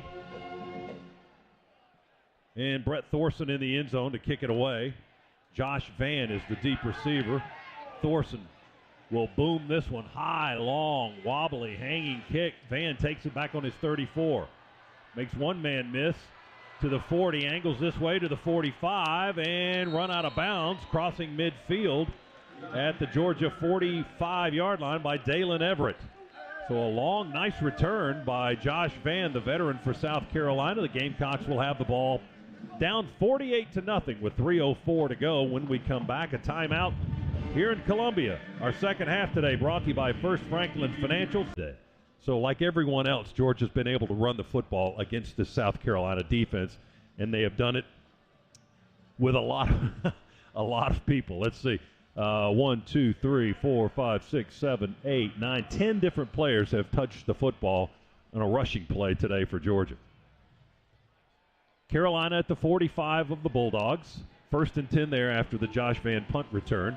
And Doty will fake it to McDowell, and now will pull it out and keep it himself and run it to the near sideline, chased out by Dalen Everett, who's getting a lot of work on this side of the field, the freshman from Norfolk, Virginia. But Doty from the 45 goes to the 35. A 10-yard gain and a 1st down for the reserve South Carolina quarterback. Clock moving at 2:42. Even though he ran out of bounds, they stop it temporarily and then restart it.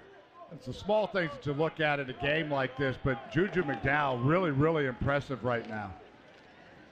Carolina will run it. Hand off to Dante Miller, a graduate from Rockingham, North Carolina. He bounces out to the right, but into the arms of Xavier Sorey, the Bulldogs linebacker, at the 31-yard line. He picked up 4 on the carry. It'll be 2nd down and 6 for the Gamecocks. How bad do they want to get on the scoreboard here with 2:09 to go? They're not in any hurry, it would seem, at this point. From the 31 on 2nd down. On the Dogs' 31. Doty's back in the shotgun. And now they run the back to the near side in the right flat. They throw it the opposite way. Caught at the 23 for South Carolina. Spinning away from tacklers is Jalen Brooks, the graduate from Harrisburg, North Carolina. Nice run after the catch by Brooks down to the 12-yard line. He had some moves on that play. Boy, did he ever. Finally got tackled by his own offensive lineman that was trailing on the play. 1st down at the 12 for Carolina. They throw it in the left flat. This time it blows up on him. DeCarrion Joyner, a senior, hit behind the line after he caught the football by David Daniel Sisavon. The backup safety from Woodstock, Georgia, made a nice play to come up open field tackle at the 13. He lost a yard, or almost 2 yards on the play. 2nd down and 12 for the Gamecocks from just outside the Dogs' 13. Doty going quickly, throws it left flat off the hand of Miller, up in the air, tip drill, but out of bounds. The ball lands incomplete. And Jalen Walker was over there to make sure that ball was not caught by Carolina. Walker, the freshman from Salisbury, North Carolina. Now he exits the ball game. along with Bill Norton and Xavier Sori. And Darius Smith will come into the ball game now, a freshman linebacker.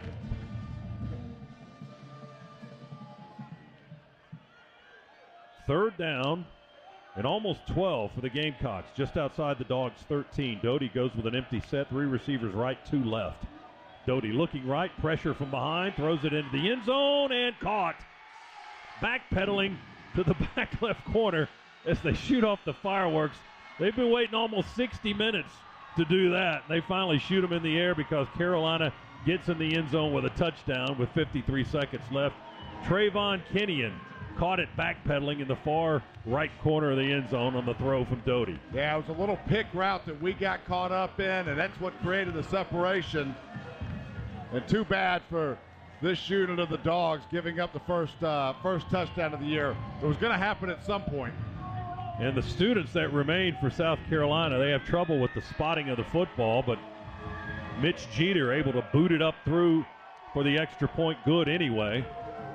The holder was having trouble, Kroger having trouble spotting it down, but he got it down in placement enough for Jeter to boot it through. The extra point is good. South Carolina with a touchdown and their first 7 points of the game with 53 seconds to go to make it 48-7. You know, Scott, you would it's think the small things in life. Yeah, you would think that the operator of the fireworks would refrain from shooting them off when it's 48-7. Yeah, it's kind of comical, but you know, give the people what they came to see down in that behind the goalpost there. Those 18 people that are left. Yeah, the students that remain, they enjoyed that touchdown. They got to see it up close. And the scoring drive for South Carolina was a 13-yard pass from Luke Doty to Trayvon Kenyon. It was 45 yards, took 6 plays, 2:11 on the clock. That's the Georgia Metals drive summary from a doghouse to a dog's house. Georgia Metals has got you covered. So it's 48-7 with 53 seconds to go.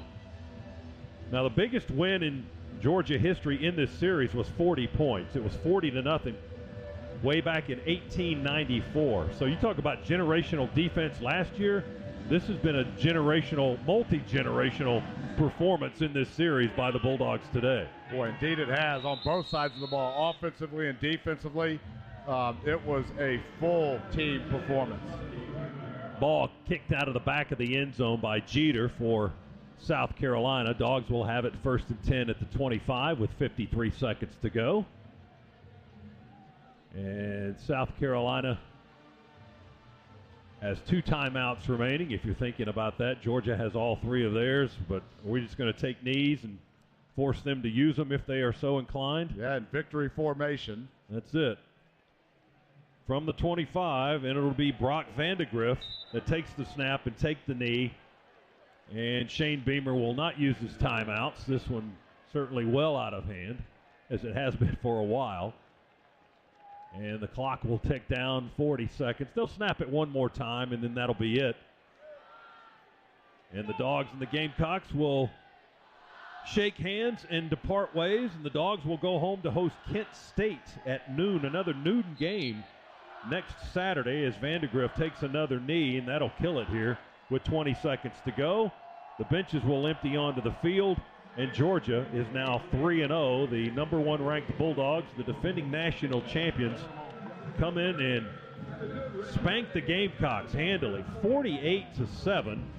And South Carolina finally gets points with under a minute to go in this lopsided blowout. But the Dogs are winners. They're 3-0. South Carolina now 1-2, 0-2 in the SEC. Georgia wins the conference opener once again and is 1-0. And again, we will go home to host Kent State next Saturday at noon, and our broadcast will start at 8 a.m. for our pregame coverage. Thank you for being along. We got plenty more coverage of Bulldogs football. We'll head into the locker room in our postgame and give you a chance to sound off with Dog Talk postgame straight ahead. So stay with us here on the Georgia Bulldogs Sports Network. A final again today, Georgia 48 and South Carolina 7. Back after this on the Bulldogs Sports Network.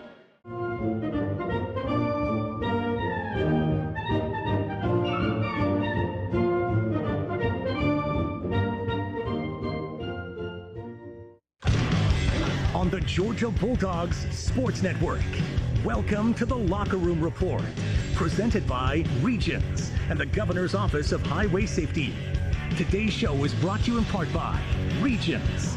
Get your Georgia Bulldogs Regions Visa debit card.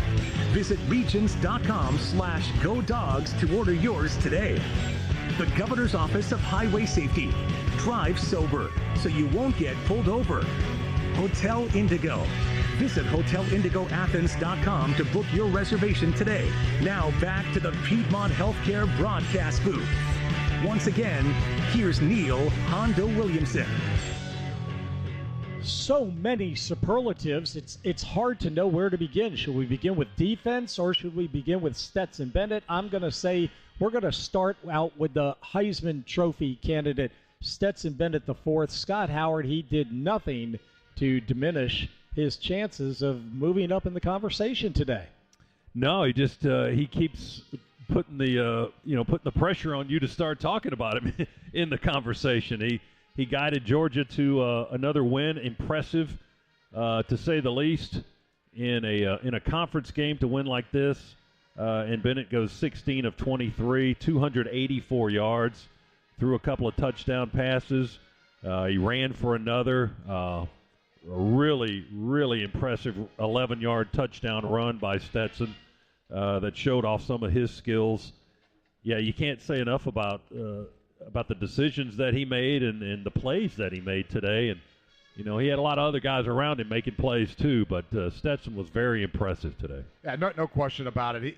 He does have a lot of weapons around him on this offense, but his leadership, his composure, the way he executes, he can make every throw. The one throw that ended up being a pass interference, I mean, he launched that 60-plus yards, I think. I'd have to go back and see exactly what it was, but just a perfect strike. His accuracy outside of one ball that I could think of today that was off the mark. He is just playing flawless football right now. It's really, really incredible when you look at Stetson Bennett, 16 of 23 passing for 284 yards and 2 TDs, and he pulled that off in 2 3/4 of a quarter, maybe. Yeah. Trying to figure out when he came out. He came out with about... Yeah, in the third, yeah. Yeah. With plenty of time left. That's right. Carson came out, I think with like 6 minutes left in the third, if I remember correctly, is when Carson came in. And, so 2.5 quarters, he's putting up those kind of numbers. After last week not showing a whole lot on offense, scheme-wise, I thought, today we saw more of what we had seen against Oregon. A lot of misdirection, a lot of bodies flying here, there, and everywhere, and South Carolina looking like, at times, like a headless chicken running around the barnyard. Yeah, it really is. It's like you're a prize fighter. You're just getting hit from every single angle, and you don't know where the punches are coming from, and everything becomes exposed at that point. And that's what this Georgia, with the personnel groupings that we can put onto the field at any given time, opposing defenses don't know where to look because we can attack from so many different angles. That's your headline, Hondo, for tomorrow. that should be on every headline. A headless chicken running around the barnyard. Running around the barnyard. And then just put the score right under it. That's awesome. Hey, look, it's a smackdown any way you look at it, and we did it with 3 interceptions on defense. Almost a shutout, not unlike last year. If you remember, when you look at Charleston Southern, they only scored because of a returned fumble. Somebody else had a fourth quarter interception return. That was UAB. South Carolina scored its only touchdown in the fourth quarter last year. Florida in the fourth quarter. Michigan in the Orange Bowl. They had a field goal for most of the game and then didn't score a touchdown until late. Very end. Yeah. It's just crazy that I think we lost, 37 guys off the defense to the NFL. All of them went in the first round, and we're still just whipping people. I think the upside of this is we're keeping the opposition in the game, though, because they want to score. So their interest isn't waning, even though they might get, the first teamers might, we're done, we couldn't score. And then the second teamers get in there, and they put some reserves in, and those guys are fresh, and they want to prove their might and set off the fireworks on the scoreboard. And that's what South Carolina was able to do with 53 seconds today. They got their first and only points of the game. Yeah, and obviously the benefit of that is we're getting so many guys into the game. And listen, go back to last year where we were right? Very similar type games. The ability to go get all of these younger guys into the game, it gets them ready for it when it's their time, right? I mean, we saw a lot of these guys playing in spot play last year that this year they're coming out and rising to the occasion and playing elite levels of football. Well, we've got a whole other group of 4- and 5-star guys right behind them as well, getting valuable playing time against maybe not the first line guys from opposing teams, but second teamers for sure that are indeed not throwing the towel in. I was able to count, with about 2 minutes left in the game, I started going across the spotting board, and I was able to count 64 guys who I'm sure came in and played today, with the exception of our long snapper, and our kickers, of course. That means, I don't mean just special teams play, took snaps from scrimmage, either offensively or defensively. That's just amazing. Well, we can only bring 70 for a road conference game, so that's just about everybody. It's just about it. And I could have missed guys. That's just me doing a quick check there. Wow, that's just nuts. All right. If you want the most convenient way to pay in Athens, get the Georgia Bulldogs Regions Visa debit card. Visit regions.com/GoDogs to order yours today. Today's game ball is presented to the it's not. It's presented to the St. Vincent de Paul of Georgia. This food bank partners with 36 of the Kroger stores across Metro Atlanta. Last year, they rescued over 291,000 pounds of food through their in-store Zero Hunger, Zero Waste food rescue program, which equates to 240,000 meals donated back to the local communities. Kroger, fresh for everyone. You're listening to the Locker Room Show. It's presented by Regions and the Governor's Office of Highway Safety. We'll come back with more with Scott Howard and Eric Zier. DJ Shockley will have Coach Smart from the Victorious Locker Room as well. Hope you stay with us here on the Bulldogs Radio Network.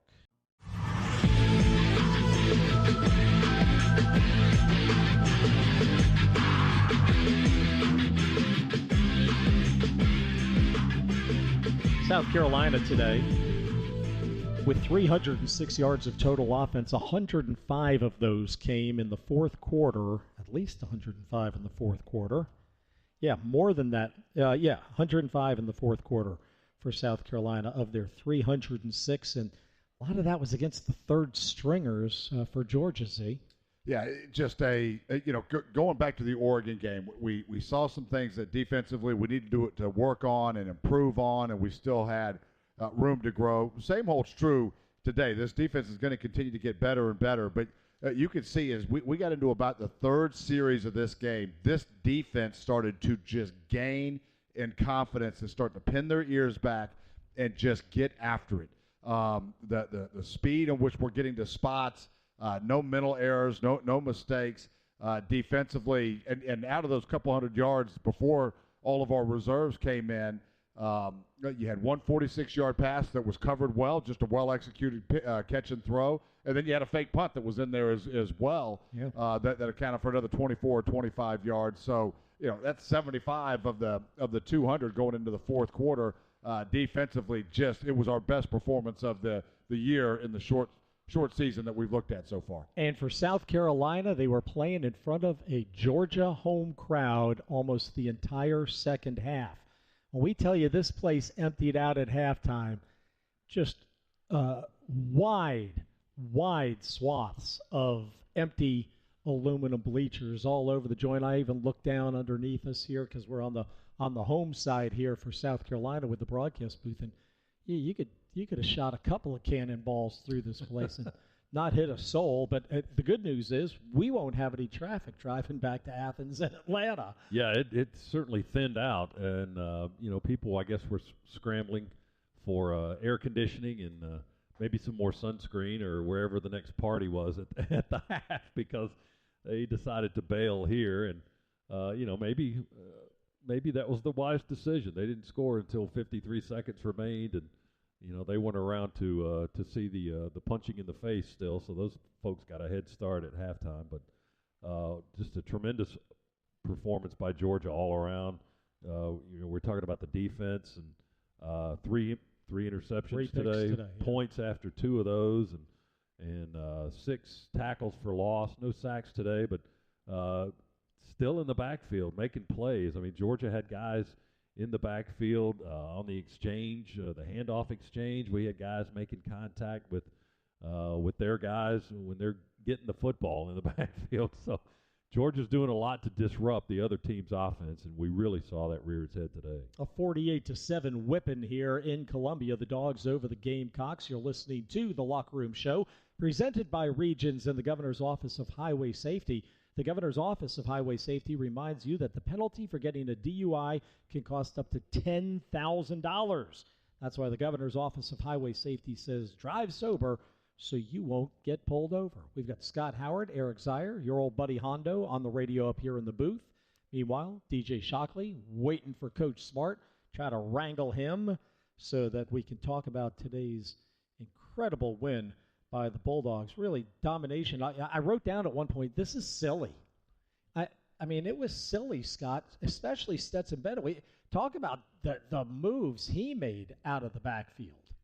Yeah, well, that 11-yard touchdown run that he had was just, I mean, you know, quarterbacks shouldn't be running like that. They shouldn't have swivel. I completely agree. They shouldn't have swivel like that. I mean, my goodness gracious. And then I think Shock reported after that, you know, he asked Stetson why he didn't give it to the running back, and you know his comment was he's very confident, and he said, well, I knew I could get in there, and those guys had given up at that point or anyway, but you know Stetson's so confident in his own ability that he pulls off a play like that, and I mean you know I just sit up here and just watch that. I think the call that we made was just like, wow, that was about the description of it. It was. Because it was just so amazing. But, yeah, he's elusive. He's on target. He's accurate with his throws. He's getting the Dogs into the right plays. He's making good decisions. You know, I mean, we keep throwing accolades at him, and, you know, the coaching staff's going to think, shut up, quit saying all that stuff. We don't want to hear it That's the poison, anymore. right? But we don't want to hear it anymore. I will tell you, that one play, that might be the play that catapults him into the Heisman conversation. I mean, that's the kind of play that it was. It certainly is. All right, Brock Bowers as well. He was another one. Wowza today, Z. Listen, we made first 2 games of this year. Listen, he's played great. But we've been distributing the football to a lot of different people. We made a conscious effort today that we're going to get 19 involved in this football game in a big way, and boy, that we did for sure. He ended up with 5 catches, 121 yards, 2 touchdowns on the day, and you just saw what we saw so often last year is that he is so big and he's so strong, but when he gets into open field, you can't catch him. So making people, he's running over people, and then he's just running away from people. It's an unbelievable combination. SEC games, tell me the last time if ever, you've seen this. We had 10 guys run the football and 11 guys catch a pass today. Would have been 12. We targeted 12, but Dylan Belt did not have a catch. But 10 guys are running it and 11 guys are catching it. I mean, it's just weapons it's just all over the place. unfair, isn't it? It is. Oh, it's so much fun.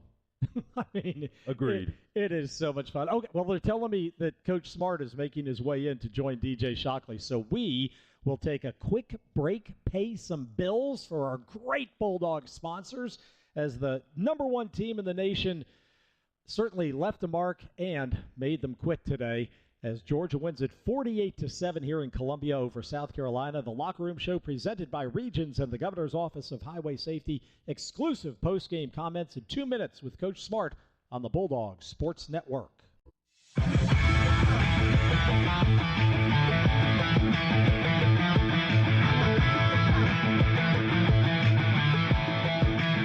.48-7 hammering today on the Gamecocks. The Dogs improved to 1-0 in the SEC, 3-0 overall. The Locker Room Show presented by Regions and the Governor's Office of Highway Safety. And Coach Smart's interview is protected by Breda Pest Management, the official pest control of Georgia athletics. With Breda, you don't have to be afraid of bugs. Let's toss it down to DJ Shockley. All right, Coach. Appreciate you taking the time. Big time win on the road, but just talk about the environment and coming on the road for the first time with this 2022 team. Yeah, we've got a young team, and a lot of them hadn't played and seen that environment. And I thought we had some guys grow up today.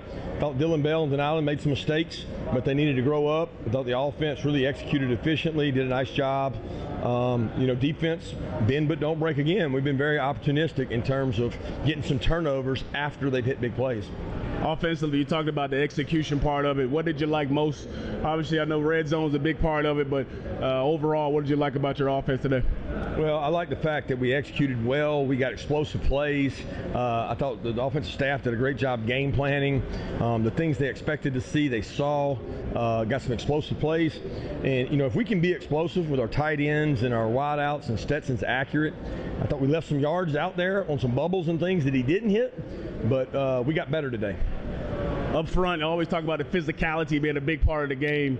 Did you think your team was more physical today, especially up front in the trenches where, you want to be able to run the football? How do you think your team went that way? Yeah, I think when you're on the road, the greatest crowd equalizer are 4 and 5 yard runs. They take pressure off the quarterback. He gets a smoke break. He can just chill out, hand the ball off. And when you can do that on the road, it quiets the crowd, calms everybody's nerves, brings up shorter third downs.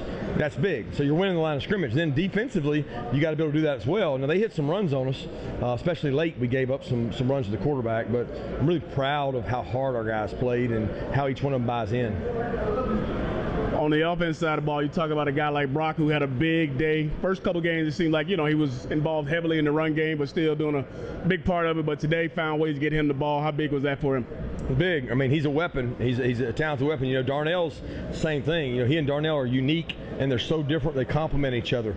Darnell can do things on the perimeter. Brock can't. He can go up and get some 50-50 balls. He's just they're both really talented, and I think Monk's done a great job using them well. 13 had another day where he had to use his legs a couple times to get it loose. Talk about that ability and what it adds to your offense when you got a guy who can break a defense down with his legs. I'm glad I don't have to defend him. He looked like a young DJ Shockley out there running around like DJ in that SEC championship game when he hit that long stride right there and kind of knew he had a touchdown. But I thought that was a big key play in the game to be able to zone read pull. They account for him with one guy. He makes him miss, and he runs and scores. Man, that's tough to defend. All right, Coach, appreciate the time. All right, we'll come back with DJ and Coach Smart in just a minute. The Locker Room Show presented by Regions and the Governor's Office of Highway Safety. Is somebody standing down on their corner just having a cigarette? Is that one of our players? A smoke break. A smoke break. That was I hope not. Beautiful. Just hanging on the corner of your high school. I love it. What a vision. All right. Thank you, Coach. We'll come back with more with the Shock and Coach Smart. From the Locker Room 48-7, this is the Bulldogs Sports Network.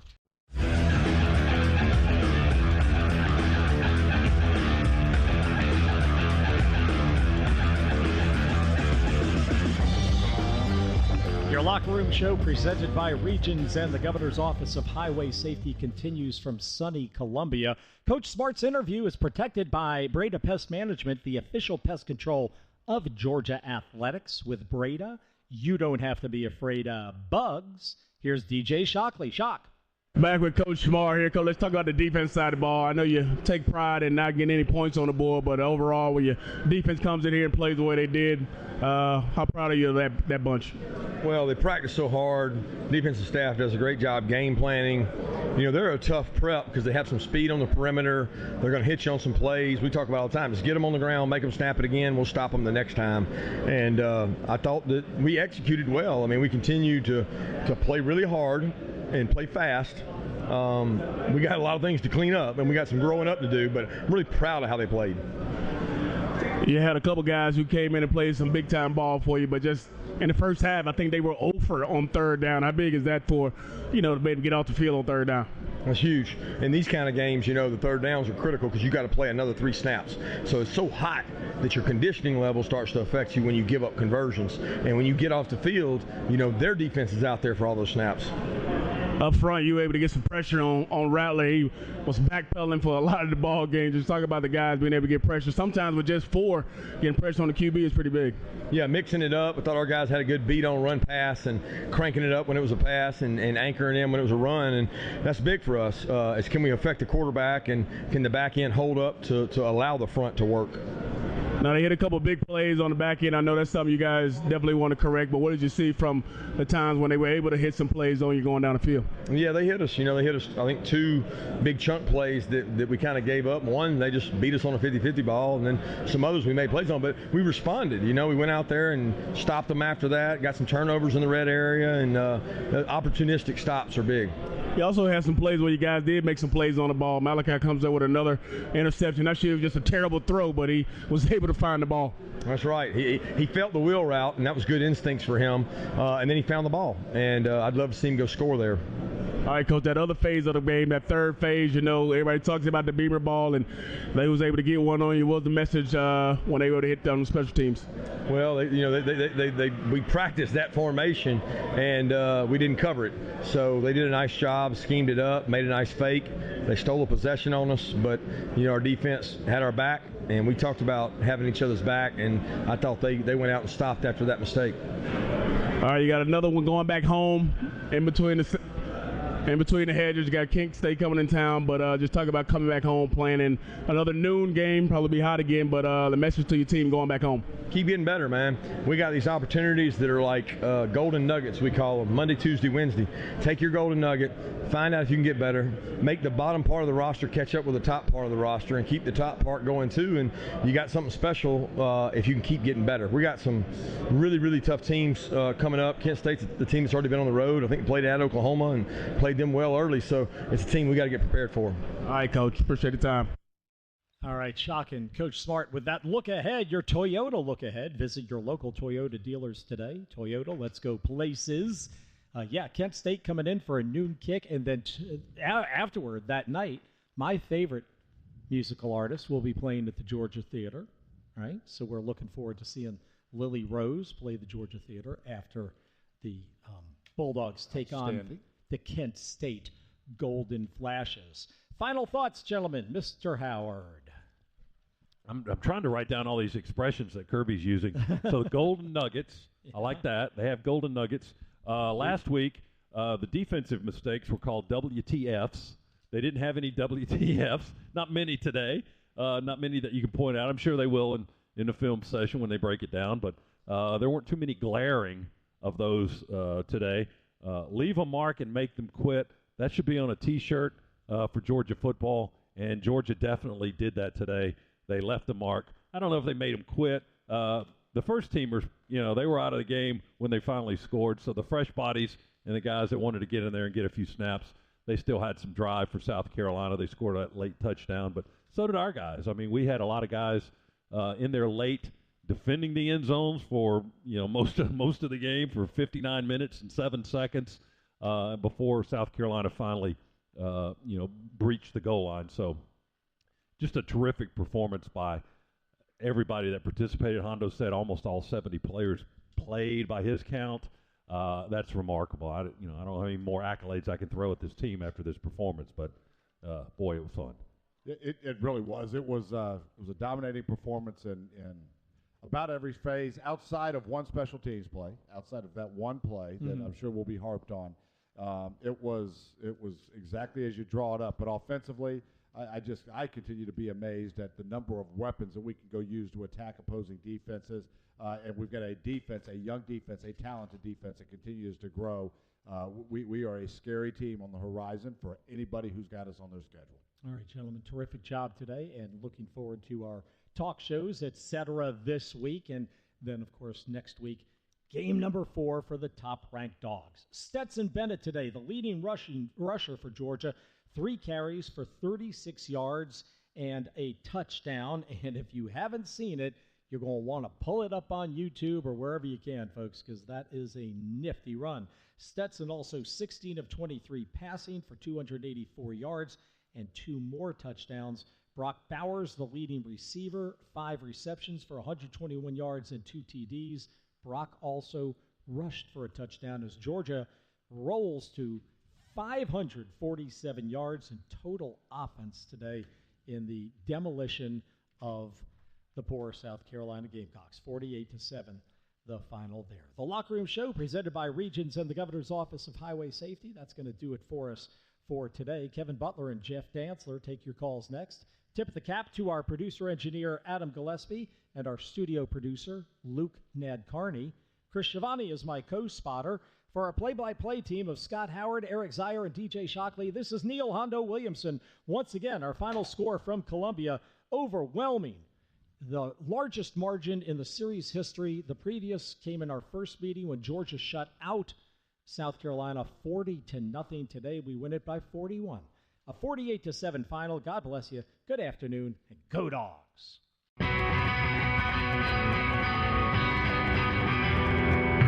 On the Georgia Bulldogs Sports Network, you've been listening to Georgia Football. Today's broadcast has been brought to you by Zaxby's, Pruitt Health, Family Makes Us Stronger, Dos Equis, a proud sponsor of Georgia Athletics. Get a dose. Enjoy Dos Equis responsibly. Kroger, enjoy free delivery with Boost by Kroger Plus. Proud partner of the Georgia Bulldogs. Kroger, fresh for everyone. Georgia's own credit union, banking on purpose. Georgia Farm Bureau, always the home team. Napa Auto Parts. Napa, get up and go. Southeast Mortgage, the official home loan lender of the Georgia Bulldogs. Regions, get your Georgia Bulldogs Regions Visa debit card. Visit regions.com/GoDogs to order yours today. The Governor's Office of Highway Safety. Drive sober so you won't get pulled over. Ford, visit your local Ford dealer. Proud sponsor of the Georgia Bulldogs. And by Hotel Indigo. Visit hotelindigoathens.com to book your reservation today. The proceeding has been a presentation of the Georgia Bulldogs Sports Network, powered by Learfield and JMI Sports. Snap, hold, kick. No!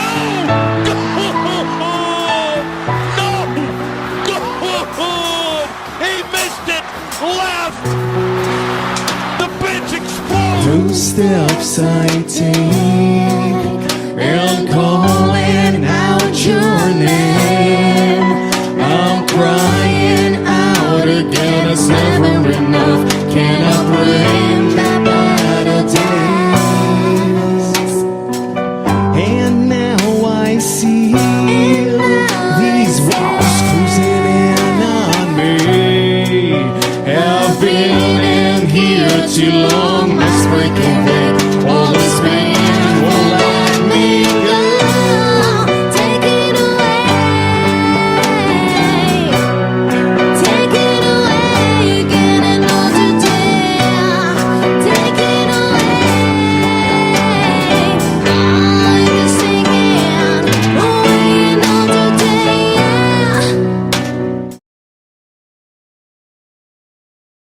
King, the lone setback. He's about 7 or 8 yards behind the line of scrimmage. 2 receivers to the far side for the Dogs, going right to left. Stretch handoff to Caleb King. Big hole! 30, 35, 40. Caleb running behind blockers. 50, 40, 30. Go Caleb! 15, 10, 5. Yes, sir! Touchdown!